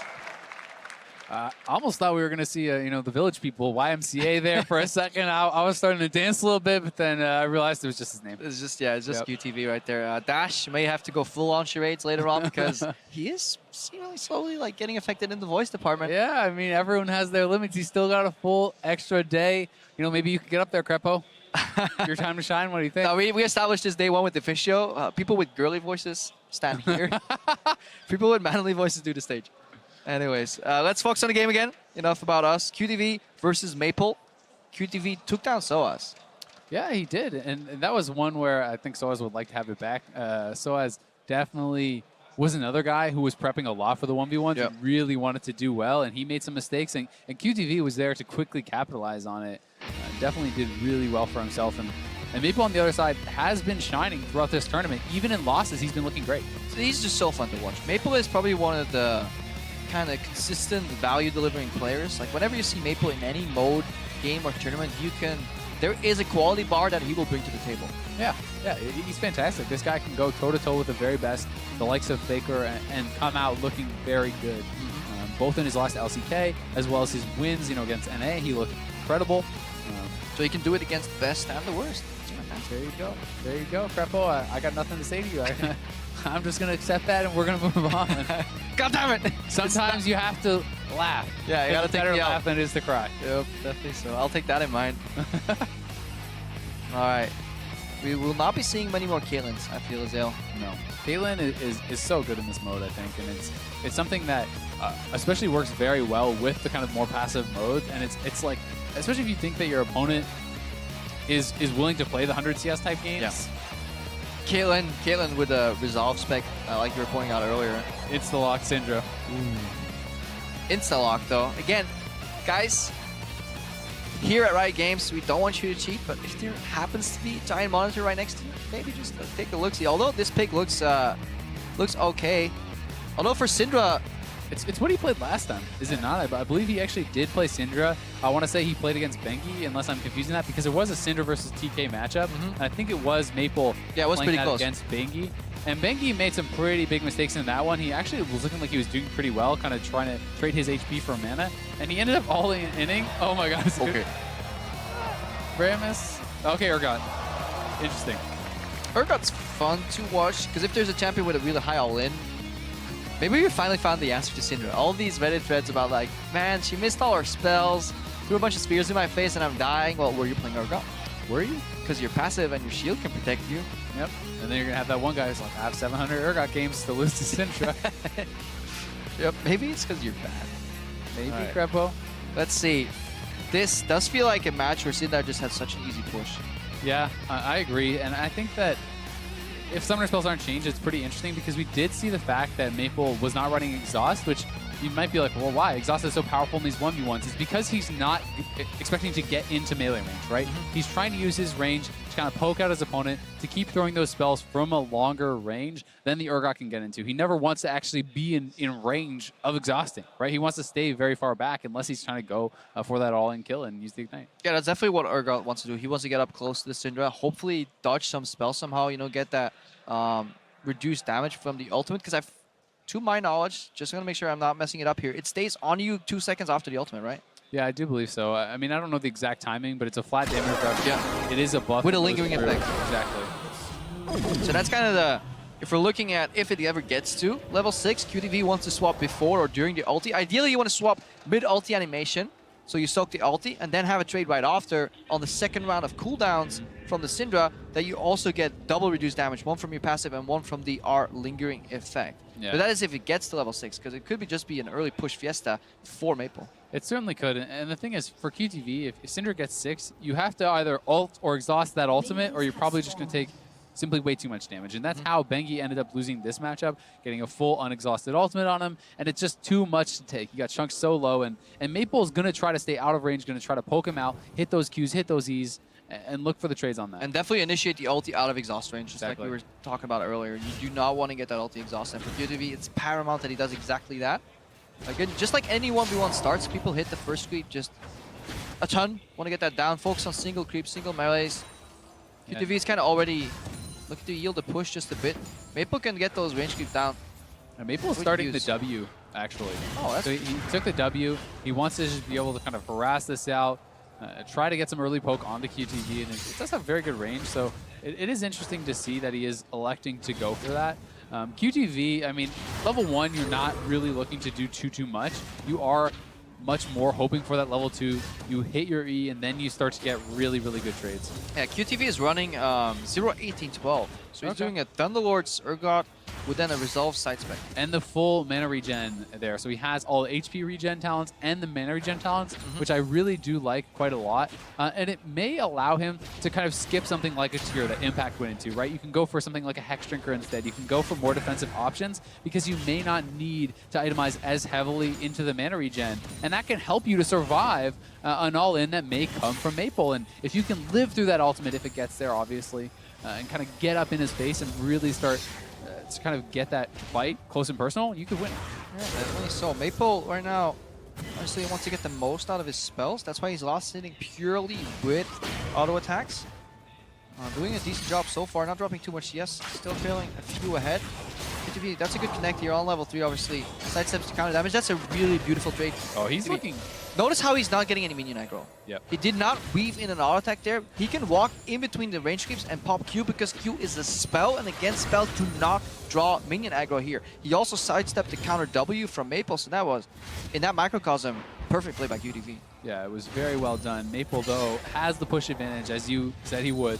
And he's going to get that early base and likely pick up a Doran's or something. So he goes double Doran's, he gets the Fairy Charm. So it's all mana regen. He wants to stay out of range of his opponent, spam out these spells, and try to just win it out and probably either wave control or just an all-in from out of range of his opponent. And QTV is so behind on the push, so he is going to be late to back. But it's very interested to see, I'm very interested to see what he's actually going to be able to buy. Like, does he go defensive here straight off the bat, or does he go double Doran's into a longsword? Oh, it's tier anyway. Wow, I'm actually shocked. Yeah, he just specs really deep into... And Fairy Charm? I actually think this doesn't really make super a lot of sense when you have full mana regen masteries, because I don't think you're actually going to Oof. I mean, Urgot ooms very quickly. Soft freeze here before we kind of go back in the build here. We saw a couple of minions denied, but obviously you don't want to let the Urgot arrive on a full push, so you want to strike this balance where you deny 1 or 2 creeps by pushing the wave into position, and then still get the push back. Yeah, well, QTV, we'll see if it's certainly not going to have any mana problem now. I mean, Fairy Charm, tier, be surprised, man. Mana regen masteries. Look at that damage, though. Even without really any AD, that is a massive amount of damage that he's able to do, and every time you connect. Beautiful E placement as well. That was at the edge. You're just like, this guy, like, if you miss your E on Urgot, you get counter-traded so hard because you're utterly useless. So this is one spell you need to connect because it sets everything up. Yeah, the cooldown is pretty long here early on as well, and going to connect another. And if you're wondering why he's using the shield when he does connect that, it adds the slow. So it does put the slow onto that. But if we bring Hyder Critical, he would not be in range for a second hit after the slow, so technically that was a wasted shield, which got him poked right after. So we're really judging like these micro trades here, but it can always mean the difference in the end. Yeah, it certainly can. A lot of these matches have come down to very, very small differences, and QTV able to absorb a lot of that damage. And you know, if this does go further, will he pick up the null magic mantle? Will he build more defensively? I mean, he has a lot of mana regen already. And he could just kind of turn himself into a semi-tank. Yeah, and the thing that we kind of overlooked with this heavy kind of reliance on mana is that he can use more spells on the wave now. That's fair. And then leverage the push. We see a level 6 on Maple right now. QTV hit him as well. He has control because he has a zone control from E. I like this from Maple. Yeah, that was really nicely done. He lands a stun, pushes him back, able to take away that health relic, but does get a trade on the way out and procs the Thunder. What does it look like? QTV has to be careful because a lot of Urgot players, they get so sucked in and they're walking in range to do another Q. They forget that E is dot, and dots draw tower aggro. And so you can really like mess yourself up right there. Maple is slowly learning in this matchup the cadence and kind of the timing where QTV wants to use that kind of poison charge. So he's been dodging a lot more lately. Yeah, he has been doing very well with that. And the CS is very close. It's only going to be one separating these two players as they do base once again here. Maple actually taking a pretty safe base there, but QTV will go back, and now he's building towards the Hex Drinker. Yeah, complete reset in the middle. I like the Null Magic Mantle. You do not want to get a position where you make a mistake, you know? It's kind of a safety net. Maybe you can survive it with perfect exhaust, with perfect ultimate, but you don't always have the guarantee that you will get into that position. And Maple as well, picking up the cloth armor, right? That's at least something. The E8 from Urgot, I believe, does shred some armor as well. So there's the armor shred there, and you're not going to have a lot as well already. So just look at the damage. It does get quite high if you can connect a couple of those Prey Seekers. Like that is a Thunderlord proc right there. The double Q plus the E, the first instance of that E counts. So you can proc it pretty easily. And obviously no need for Warlord sustain because he's so zone reliant, keeping Maple at bay here. It is slowly turning into a CS match, so we got to keep tracking that. There's a 2 CS lead here in the end if everything plays out well. And what do you think? Should QTV have bunched the minions before he based, you know, to try to kind of get that pushing against him to deny a couple of minions? Is that worth the time that he would delay his base? Because Maple had left first. He had the option of doing that. I'm just not sure, you know. I don't think he knew Maple was basing. That's under the assumption. I think you can work from that under the assumption of perfect information. But you never know if this guy's in the brush waiting to push out anyways. Because if you stack a wave and the guy fast pushes you, then you just got played. Baited and outsmarted. Yeah. Good old baited and outsmarted. Good poke here. Basically predictive movement. You know, as you know somebody has to walk up for the final CS, put a Q in his face and he walks straight into it. It's those little things that mid laner's so good at. And QTV double popping the potions. He's going to be right back to full HP. Yeah, we're looking at level 9 spike for Maple if he keeps control of this matchup. If this is perfect CS, he is trailing by 1, right? So there's 4 more CS in there, so they're equal. Now he's 1 CS ahead on the side of Maple. QTV falling behind. Yeah, I did miss the melee. And it actually doesn't matter if they're equal or not. It matters who kills the last wave first, right? Even if you would equal out the next wave. And QTV is actually quite a bit behind that experience. I mean, he still didn't get 8 off of that wave. So, you know, we have Maple has been 8 for a couple minions here. The problem is QTV is never getting the push. So he needs to technically be ahead 5 minions for this playstyle to scale. So I think what we're going to see is on the next wave that meets that's not a cannon wave, QTV might be prepping for an all-in.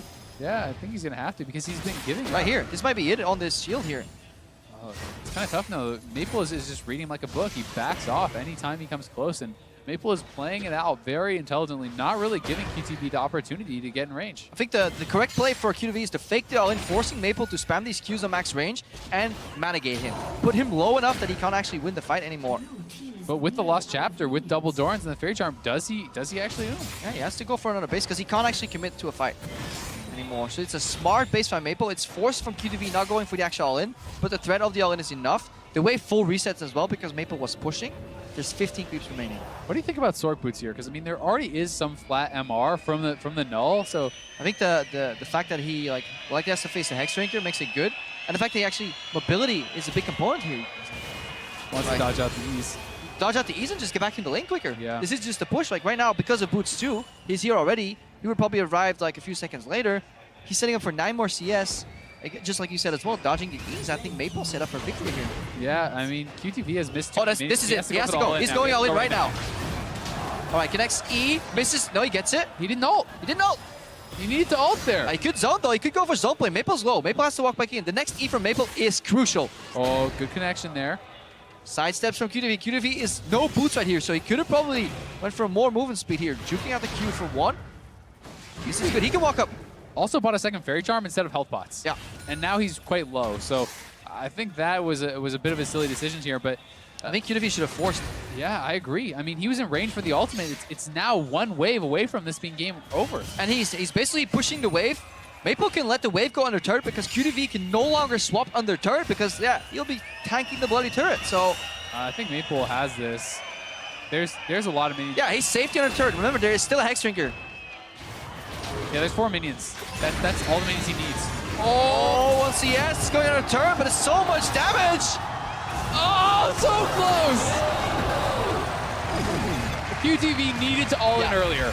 We had the chance. With that trade in mind, seeing how it ended in the final exchange, QTV should have just popped that ulti earlier. Yeah, I mean, he used both the summoner spells Maple did, right? And he got 2 tower shots from his tower onto QTV, and he still almost lost. 1 Q. It was so close. So I think that QTV, when he hit the E there, he had to go for it. He had to commit to it, use the ultimate, pop the summoners, and go for that kill. The second Maple missed his disengage with his E was the moment where we could go on. Like, just look at it ends. We don't care how he got in the situation. Like, in the end, Maple, he got his barrier burned through. That was not a full duration barrier, and he was still one hit away from dying. Yeah, that was insanely close, and it just came down to that. I mean, QTV did not pull the trigger when he had the chance, and Maple playing to his win conditions, playing it very smart, avoiding that all in as best as he possibly could, and he's going to move on again. Yeah, and we also learned that the crowd just wants to see blood. They don't care about the nuances of positioning, cooldown rotations, you know, missed abilities. All they want to see is somebody die. It's true. Just really, really sad, man. There's some beauty in League of Legends. They just need to appreciate, you know? Yeah. Yeah, take them on a magical journey. Take them on a magical journey about minion wave placements. Yeah, exactly. Anyways, Dash and Ibai should be ready on stage. Maybe just Ibai that I see standing there. Our last 1v1 is ready to go, so let's send it over to them.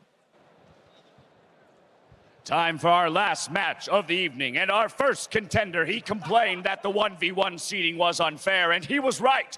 Unfair to Faker, it's Mata!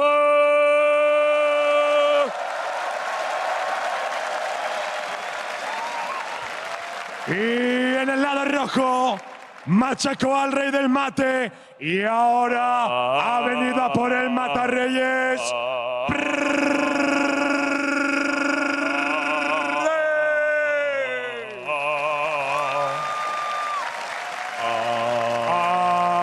Amen.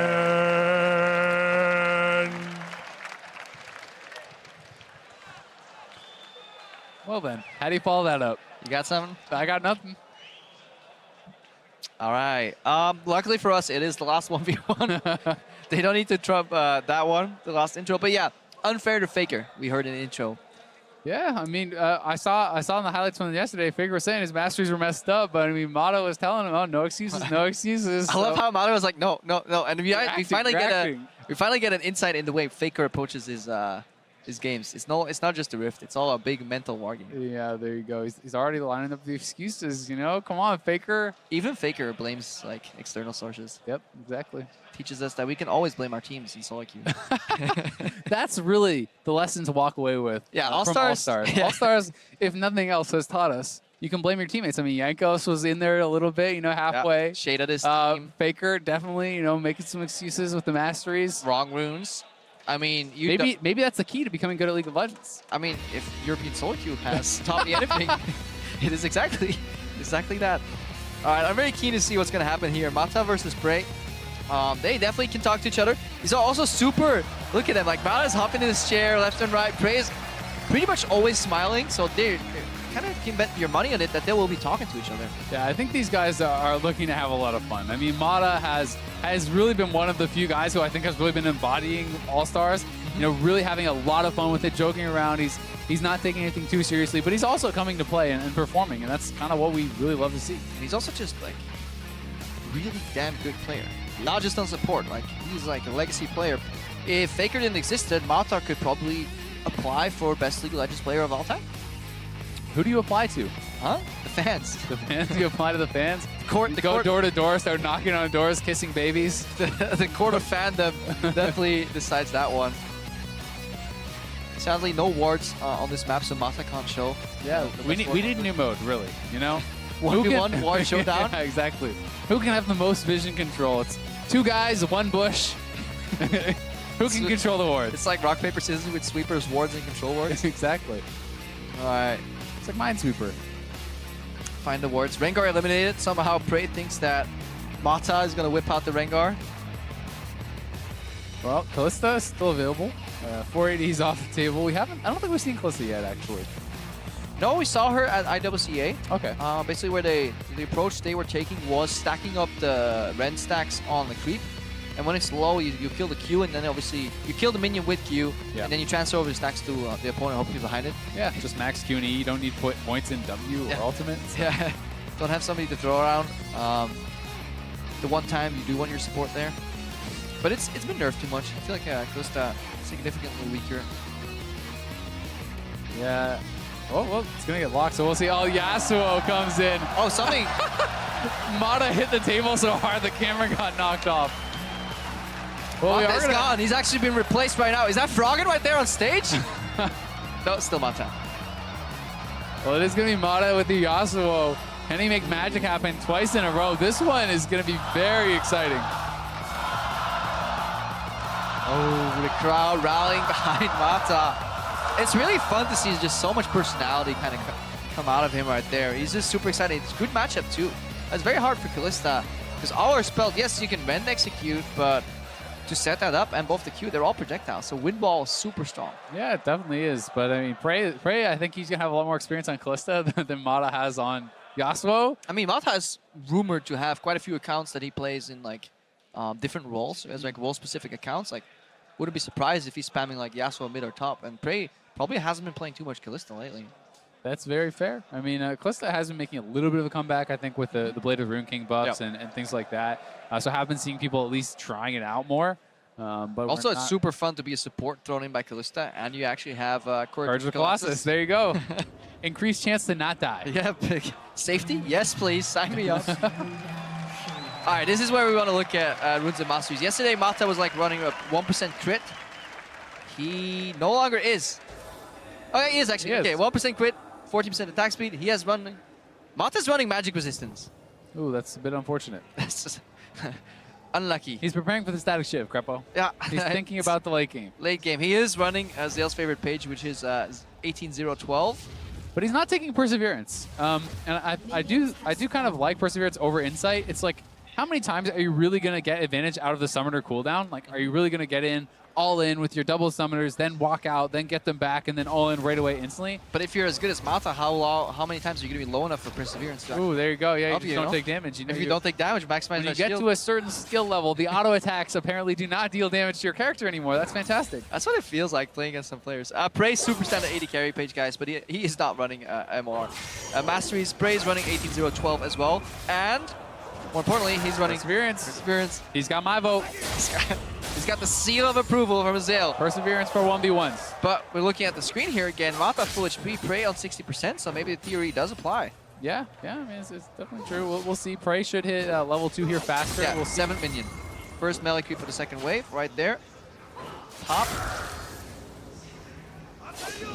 This is actually pretty scary, though. I mean, when Mata hits 2, it's a lot scarier because he could just dash in on him and look for the trades, then dash out. Oh, yeah. I really like the concept of like exit creeps on both Yasuo and Aurelia. Yep. And he also did an auto Q right after. This could be an all-in. I think Prey's in trouble.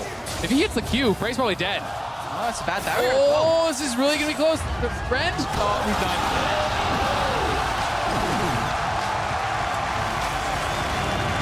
The crowd loves it, and Mata is pumped up. I mean, you called it at that point. He wove into auto, bad barrier by Prey. Hey, you did not want to stick around when Yasuo has a health advantage on you. Yeah, and he was sitting on the tornado. He had the third Q ready. He dashes in right onto Prey, and Prey not respecting that all in. I love both these players, though. Like, Prey goes out with a smile. Mata is just, like, jumping around like a little kid. This guy, like, he's seen it all. He's done it all, and he still gets like so excited. Yeah, I mean, about League. That's just like really fun to watch. He obviously loves it, and I do too. It's so much fun to watch these players playing at this level, and Mata taking out Faker, taking out Prey. I'm not sure who he's going to be playing next, but at this point, like, you have to be scared. A little book backstage, with certain names written into it. Here we see, the final Q connects. Prey's barrier could be optimized, but it does get slashed in the end, so didn't really matter. He needed one more auto for that Ren to be guaranteed execute, so and production struggling to keep Mata into frame. First he knocks down the camera, then he jumps up. Look of defeat. With a smile. Yeah, he's still got a smile on his face, having fun. There they are congratulating each other, but this has been a really fun day of 1v1s, actually. Yeah. And we're going to have a lot of really strong players moving on to tomorrow, and I can't wait to see what Mata has in store. Yeah, I mean, if it's, probably Yasuo. Yeah. To predict the future, you got to look at ban it out? Do you ban him out? I think you ban the Yasuo at this point. Yeah. Or you see if you can get him to level 4, maybe. Like, we haven't really seen what he can do in terms of ulting, because it hasn't really gone that far. Mata probably has the shortest game time at this point, but I love the fact that we could dig a little deeper.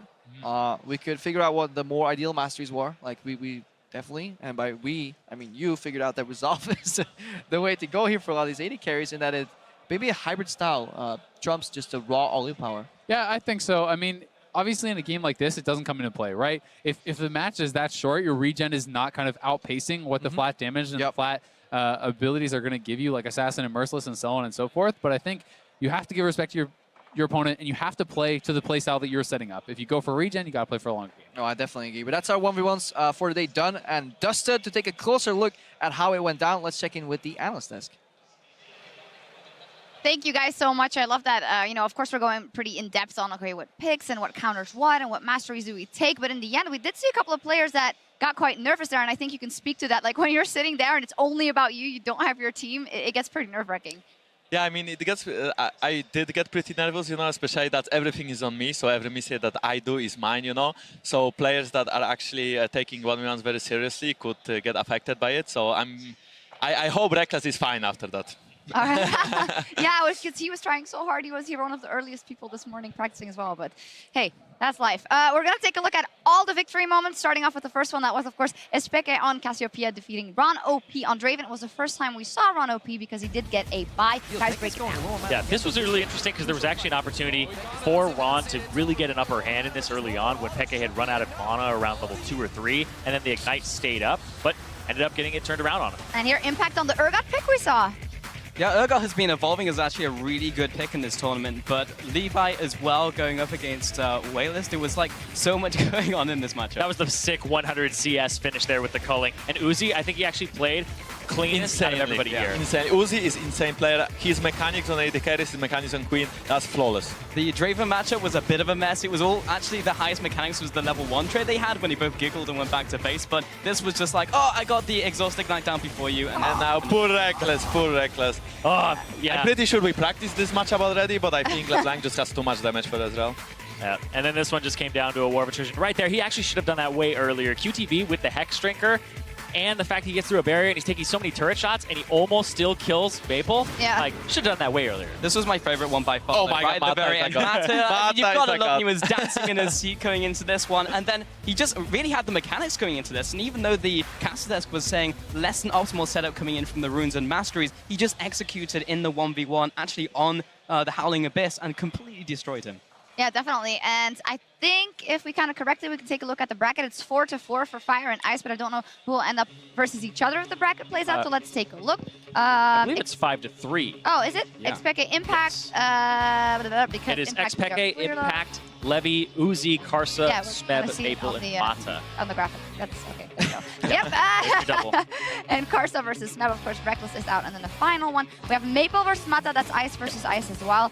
It's going to be very exciting. Let's talk about front runners for the entire thing and who has the full package. I'm going to stay with my choice. I think Uzi is someone who has it all. You know, he has the mechanics. He's definitely not going to miss any CS. He knows how to time everything on Howling Abyss, which is that one health relic. So I do believe there's too many AD carries to ban, so you cannot outban Uzi. I think this player has a lot of potential to win the 1v1. I do believe in Pekka though. He's the only European player left here, and he's playing pretty good so far.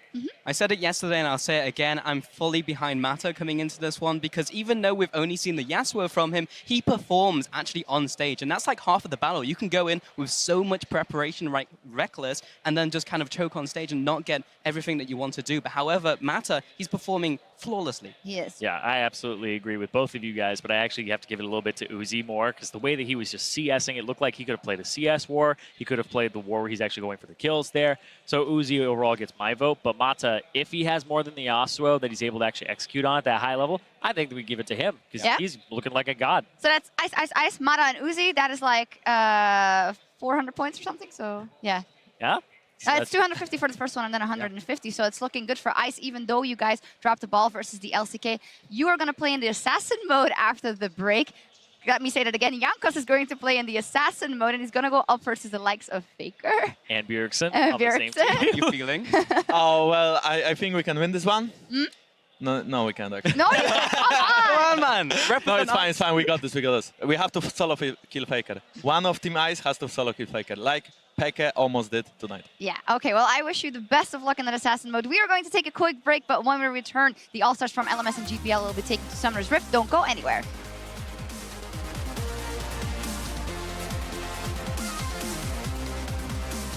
It's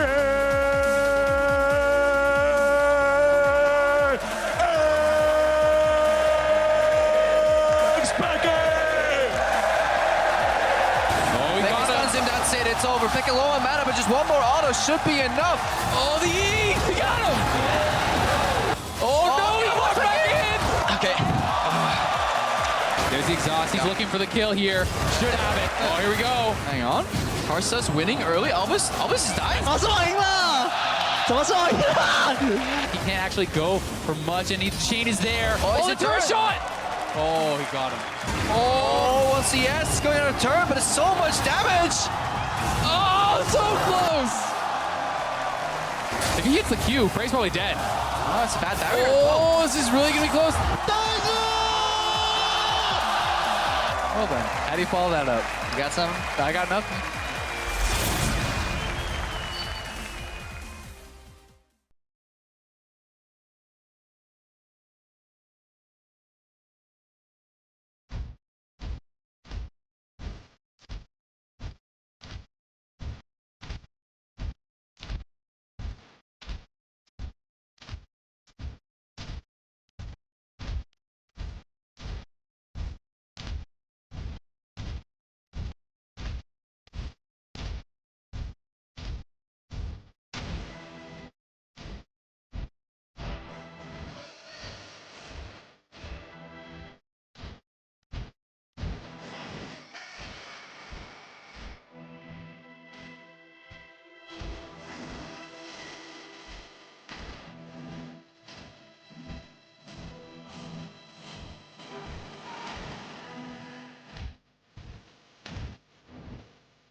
Welcome back, everybody, to Barcelona, where I'm joined by the Fisio and Spain's very own Enrique Especa Martinez. We're getting set for our next regional clash, pitting the LMS All-Stars against their Team Fire opponents from the GPL. Bienvenido.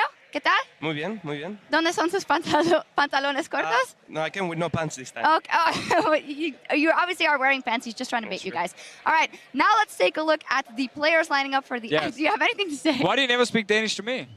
I am still learning Carsa language. All right, we're going to take a look at the players for our next matchup. We're going to start with LMS, representing Team Ice with Ziv in the top lane. Carsa, who just won his 1v1, so he must be feeling good. Maple also won his 1v1. Then Baby and Albus. And then in Team Fire, we have the GPL All-Stars with QTV, Levi, Optimus or Optimus, Celebrity, and Ron OP. Ron OP, you just beat him in the 1v1, so yeah, he must not be feeling that. No, he's probably gonna lose because he's tilted now after that loss. Yeah, probably. For sure. Yeah, let's talk about what we can expect in this matchup. Yesterday, LMS had a really good showing versus North America, and I think it was probably the sign that they are the strongest team within Team Ice. Is that fair to say? I think it's very fair to say there's a guy from Europe obviously next to us who might disagree, but honestly LMS look like the most stacked team so far. And they're kind of carrying the rest of the guys. Yeah, I think so too. Good. I was not listening to what you were saying. No, I'm glad we agree on this one. Thank you. Yeah, the troll is going. No, what do you think of the LMS squad and how good a teammates are they in Team Ice? I think the LMS team is pretty good, especially the mid jungle. They're playing super good every game. And yeah, I think that's the main difference compared to the rest of the Ice team. The mid jungle synergy is not there, or the skill, or the practice. The practice. But yeah, I mean, I'm impressed. Like you said, against NA, they played really good. When they were playing against Korea, they were also showing like a really good play. And I don't know, I think they're probably going to win this game. All right. No, they're going to win this game. Yeah, they should good because you guys gave up 100 points earlier in the day, so they can deserve it back if they beat the GPL squad here. So how good do you think the GPL stars are? They have not really shown it on the Summoner's Rift 5v5. No. What kind of a chance do they have? I mean, I think only like Levi can kind of carry the team at the moment. Optimus didn't really He can show levy up. the team. He can actually, yes, he can. I think GPL is obviously the weakest of the 6 teams here, which is not a big surprise. So LMS should take this one pretty easily, honestly, because Mabel and Carsa will just do what Pekka and Jankers couldn't do and actually go off and carry the game. All right, we'll see what happens. We're Try ready. my best, okay? We're ready to roll, so let's hand it over to our casters. Thank you, Sharks. Hello all! Pulse here, joined by Zyrene and Papa Smithy to get into this game and this 5v5. How are we today? Doing great, Papa Smithy. Yeah, feeling good. I did the first game of the day, and then we had so much of the fun modes. It actually feels like it's already been a long day, but still 3 regional clashes, so plenty of action on the Rift. Yeah, today is going to be a long one, and I had word that this is Carsa and Maple's 100 professional game as well coming into this, and as well having a stacked team up against the GPL. This will be a fun one to remember. 100 in terms of professional is actually really interesting because Maple, he goes all the way back to the Gaminia Bears. Yeah, that's right. I mean, was very, very young at the time, but has been around. And history is an important thing. It's good that you bring up history because, of course, you've got the fact that the GPL, of course, used to encompass all the LMS teams as well. So I imagine there's a little bit of regional beef there, just given how everything ended in terms of those situations. Exactly, and you know that the guys from the GPL, they want to actually win and then be like, hey, we are actually to be taken seriously. It's the whole wildcard thing over again, except now they're playing kind of the region that took, or I guess the league that took a lot of their top tier talent, which made it so that the GPL was a much weaker region to watch. I mean, we say it's weaker on paper, sure, but let's see how the Rift goes. Well, it's going to be an uphill struggle because so far LMS have been handing it to everyone they've gone up against, and it looked like a very stacked lineup, as the analyst desk was saying. But we are about to get into picks and bans, ladies and gentlemen, for LMS and GPL in this 5v5. So let's see what they have for us. Bans coming through thick and fast. Nautilus and Syndra will start this one off. And I really liked watching the LMS team. The coordination, specifically around TPs, is what I called out in some of their earlier games. And just in general, the fact that they play very well as a team. You know, they are a very stacked lineup, as Deficio was speaking about.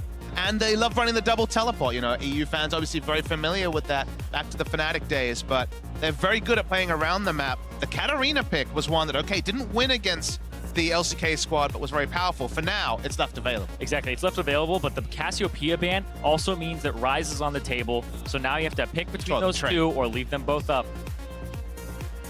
And we have the next couple bans coming through here will be Rengar and Cassiopeia finishing off LMS, as you were alluding to there. Zyrene and LeBlanc and Poppy will finish off GPL's phase of banning. So that has left up a bunch for the mid lane, including the Ryze, which will be first picked by LMS. Yeah. Interesting to see they take the Ryze over the Katarina when they took the Katarina and accepted the Ryze matchup before. So perhaps learning from experience on the Rift. A lot of power left over. I like the fact that GPL didn't try to pinch, you know, didn't ban one and just give up either the Katarina or Ryze. They'll have their answer. We'll see if Optimus is fancying the Katarina, though, because I imagine, given the fact that it was a very recent change, probably not everyone is confident on that Katarina coming into this event. Yeah, Maple, though, for sure, very confident on. Yes. We saw him on earlier, but he still goes to the Ryze and values that power since there isn't a whole lot left that would counter him with the Cassiopeia and LeBlanc, as well as the Syndra off the table. Almost feels like he's taking two things away from Optimus, because maybe he doesn't know how to play that Katarina. We know Maple can, and then it's like, what left does he have, really, for this next pick? What is for certain, though, is the brand coming out alongside the Lee Sin there for Levi, but Brand maybe taking a leaf out of Liquid's book here. Yeah, wildcard teams, Brand, apparently it's just going to come out here. Maybe it is the pick that they want to play up against the Ryze. I'm unsure. Maybe it's support, but hey. Feels like we're getting back to the Season 1, Season 2 meta of Annie's OP. Brand is the counter pick, so I mean, I just can't see it. I think it's probably going to be support, but we've seen Flex pick supports. It was the Nautilus, a bit more prototypical around the top and support role, but wait and see. We'll wait and see on the side of the GPL.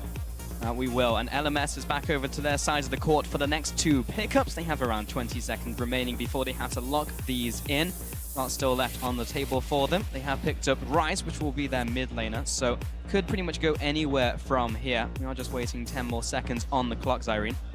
I think that these are the two picks that would get locked in here with the Graves and the Ezreal, because you don't want to pick your top laner here. I feel as though with the Poppy and the Nautilus off the table, the Maokai jumps up in terms of priority, but there are a lot of things that can play really well into a Maokai. You can even go and play Echo over again, right? Or even just change your picks up and have the Vayne. So I assume you last pick your top laner here if you are the GPL. And BB going to be once again on his trademark Ezreal, but it does open up a pretty safe laning phase for the Vayne, and they could last pick a support or deal with the fact that it'll be Brand swap. I don't really fancy Brand Vayne as a duel, and that sounds super risky. Obviously high risk, high reward, but don't know if you want to go for that. So maybe it's just a hover to show it off. But in terms of the 1v1 or just how the Ezreal lane works, Vayne was always seen as a pretty comfortable matchup into the Ezreal. Yeah, very passable laning phase. I do think you would go for it here. You have Celebrity. He is going to pick it up right there. And the Twisted Fate for Optimus. A little interesting. He'll have to try to infect those side lanes, but once again, last picking that top laner. Very important here for GPL. You don't want to give Ziv a good matchup. If it was solo queue, there'd be the outside chance of the Brand top. You do actually see it sometimes. If you see a melee matchup, he can just kind of E and annoy you with all the rest. I've felt the brunt of it, so I've been there, but we have to expect it's going to be a Brand. I don't even know if we've ever seen a competitive game of Brand Vayne as a duo. The brain lane? The brain lane? You nailed it. That's a good one. What's the pinky in the story, though? We were both going there. We went at different angles there, Smithy. I was going to go, it's the brain and the bronze, but, you know, different pronunciation on that second word. There you go. There we go. We'll get into it as we get into game as well. But GPL, one pick remaining on their side. LMS, thinking how they want to respond to this brain lane. And it's just safety. I mean, Ezreal obviously a very safe choice. Ryze also. The Maokai we were alluding to. Maybe locked in, because they're just, I think at this point, they're very unsure about what's going on. It's Kennen support. They're playing a Kennen support alongside the Ezreal here, so they have something that can auto-attack, lock down, double range lane to actually deal with it. Really interesting. I guess they don't want to play like a Zyra into the Brand or anything like that, but it is going to be the Maokai for Ziv as well, which, you know, he's such a carry top laner. It's kind of a shame, but I mean, it's not something you see every day coming into the bot lane. Ezreal, Kennen up against Brand Vayne. We'd also had the Maokai lock in there for Ziv as well in that top lane, so he'll be facing off there, and that means that the GPL will have that quote-unquote counter pick for the top lane. And they're going to have what they want to lock in. And it's complete freedom, right? Maokai, basically anything can lane into Maokai, much like in the mid lane when Morgana was the thing, you could basically lane anything. So it could be a carry, and the Fiora is one to consider. QTV, he's known for wanting to play things that split push, that actually fight you like Jax, Aurelia, Fiora. These are really in his wheelhouse. Maybe a Yorick, you know, cross my fingers, but haven't seen too much locked of that. In. There it is. There is the Fiora finally being locked in there from the GPL, and that will be going to QTV. So that pretty much hits the nail on the head, as you were just saying, looking for that split push on the side lane. I mean, this looks like the most feast or famine team you could ever hope for on the side of the GPL. Split pushing, duelist in Fiora. Lee Sin is still a very normal jungler, but one can get in ahead. Twist of Fate, and then Vayne Brand. I mean, this either goes spectacularly well or abysmal for GPL. Or they're just like, just get one person fed. Somebody get fed. We talked about they're playing individually well, but not so much as a team. Every man for himself. But if that's like an obvious strategy, the other two lanes are going to get pounded, Cyrene. Like, this is really, really tricky to pull off. If you super outskill your opponents, sure, you can make this work. But in this situation where we're kind of expecting LMS to be of at least a slightly higher caliber, this is a gauntlet, let's say. I'm going to change my mind here. It is Maokai support, not Maokai top. Albus is actually taking the Kennen to the top lane. This is a really interesting matchup, and it's kind of strange because Kennen can never actually get counter-stunned by Fiora. Fiora's riposte actually waits for a stun to come through and then will stun you. But Kennen only stuns on the application of damage, which then Fiora negates. So she doesn't apply, or Kennen does not apply a third mark, does not get a stun during Fiora's riposte ever, so she can never counter stun. So Kennen actually wins that matchup at that point, but early on it is very painful. Definitely something to keep an eye on as we get into game there, Zyrene. But we have the full lineups, the every man for himself composition from hashtag Firewin. Of course, the GPL facing down the LMS, who are hashtag Icewin if you want to get your vote in on Twitter. Vote at LoL Esports, show your support, see which team can bring it home, because it will be the uphill battle here for the GPL lineup. It's not going to be an easy one, but they have the tools to possibly make this happen. Yeah, and the more I'm thinking about this, though, in the bottom lane, the brain lane versus, I don't have a clever name for this one. I don't know. Ezreal Maokai. We'll work on it. We'll work on it. Yeah, easy Kai, whatever. Easy tree. Nope, not trying too hard now. Still, Treasy. There you go. It's Treasy. It's the Treasy lane. But the Maokai, all you have to do is point and click on the Vayne, keep her locked up, Even if she goes invisible, you know exactly where she is. You'll travel right to it, and then her invisibility will come off at the last second. While it's been a long time since there's been the support Maokai, actually way back when I was casting LPL back in spring of 2015, Allure, one of the supports that OMG had at the time, would run support Maokai very consistently with Uzi as AD carry as the lineup went. I think it was undefeated. He eventually transitioned out of the roster, but it is something that has been messed around with in competitive play. You know, the kit does lend itself to being a support, but it's optimistic, you'd have to say. I do want to see what happens here, right? Because it's optimistic to think that he can W onto the Vayne, and then the ganks come through from Carsa or whoever, but also, BB, it lines up a Q and an Ezreal ultimate if you time it at the same time and you have that synergy. Is it optimistic for Optimus to take the TF into mid lane, though, up against the Ryze here? Because we were like, oh, what's he going to pick? Because Ryze was taken away. Does he have the Katarina? And then we've got him actually picking the TF here, looking to affect those side lanes. But it's worth mentioning that Maple, once again, bringing out the Colossus. No, not once again. He stole it from Bjergsen. He had never seen it before, remember? And he was like, this is pretty good. He's like, this is pretty damn good. I'm going to play this now. Doesn't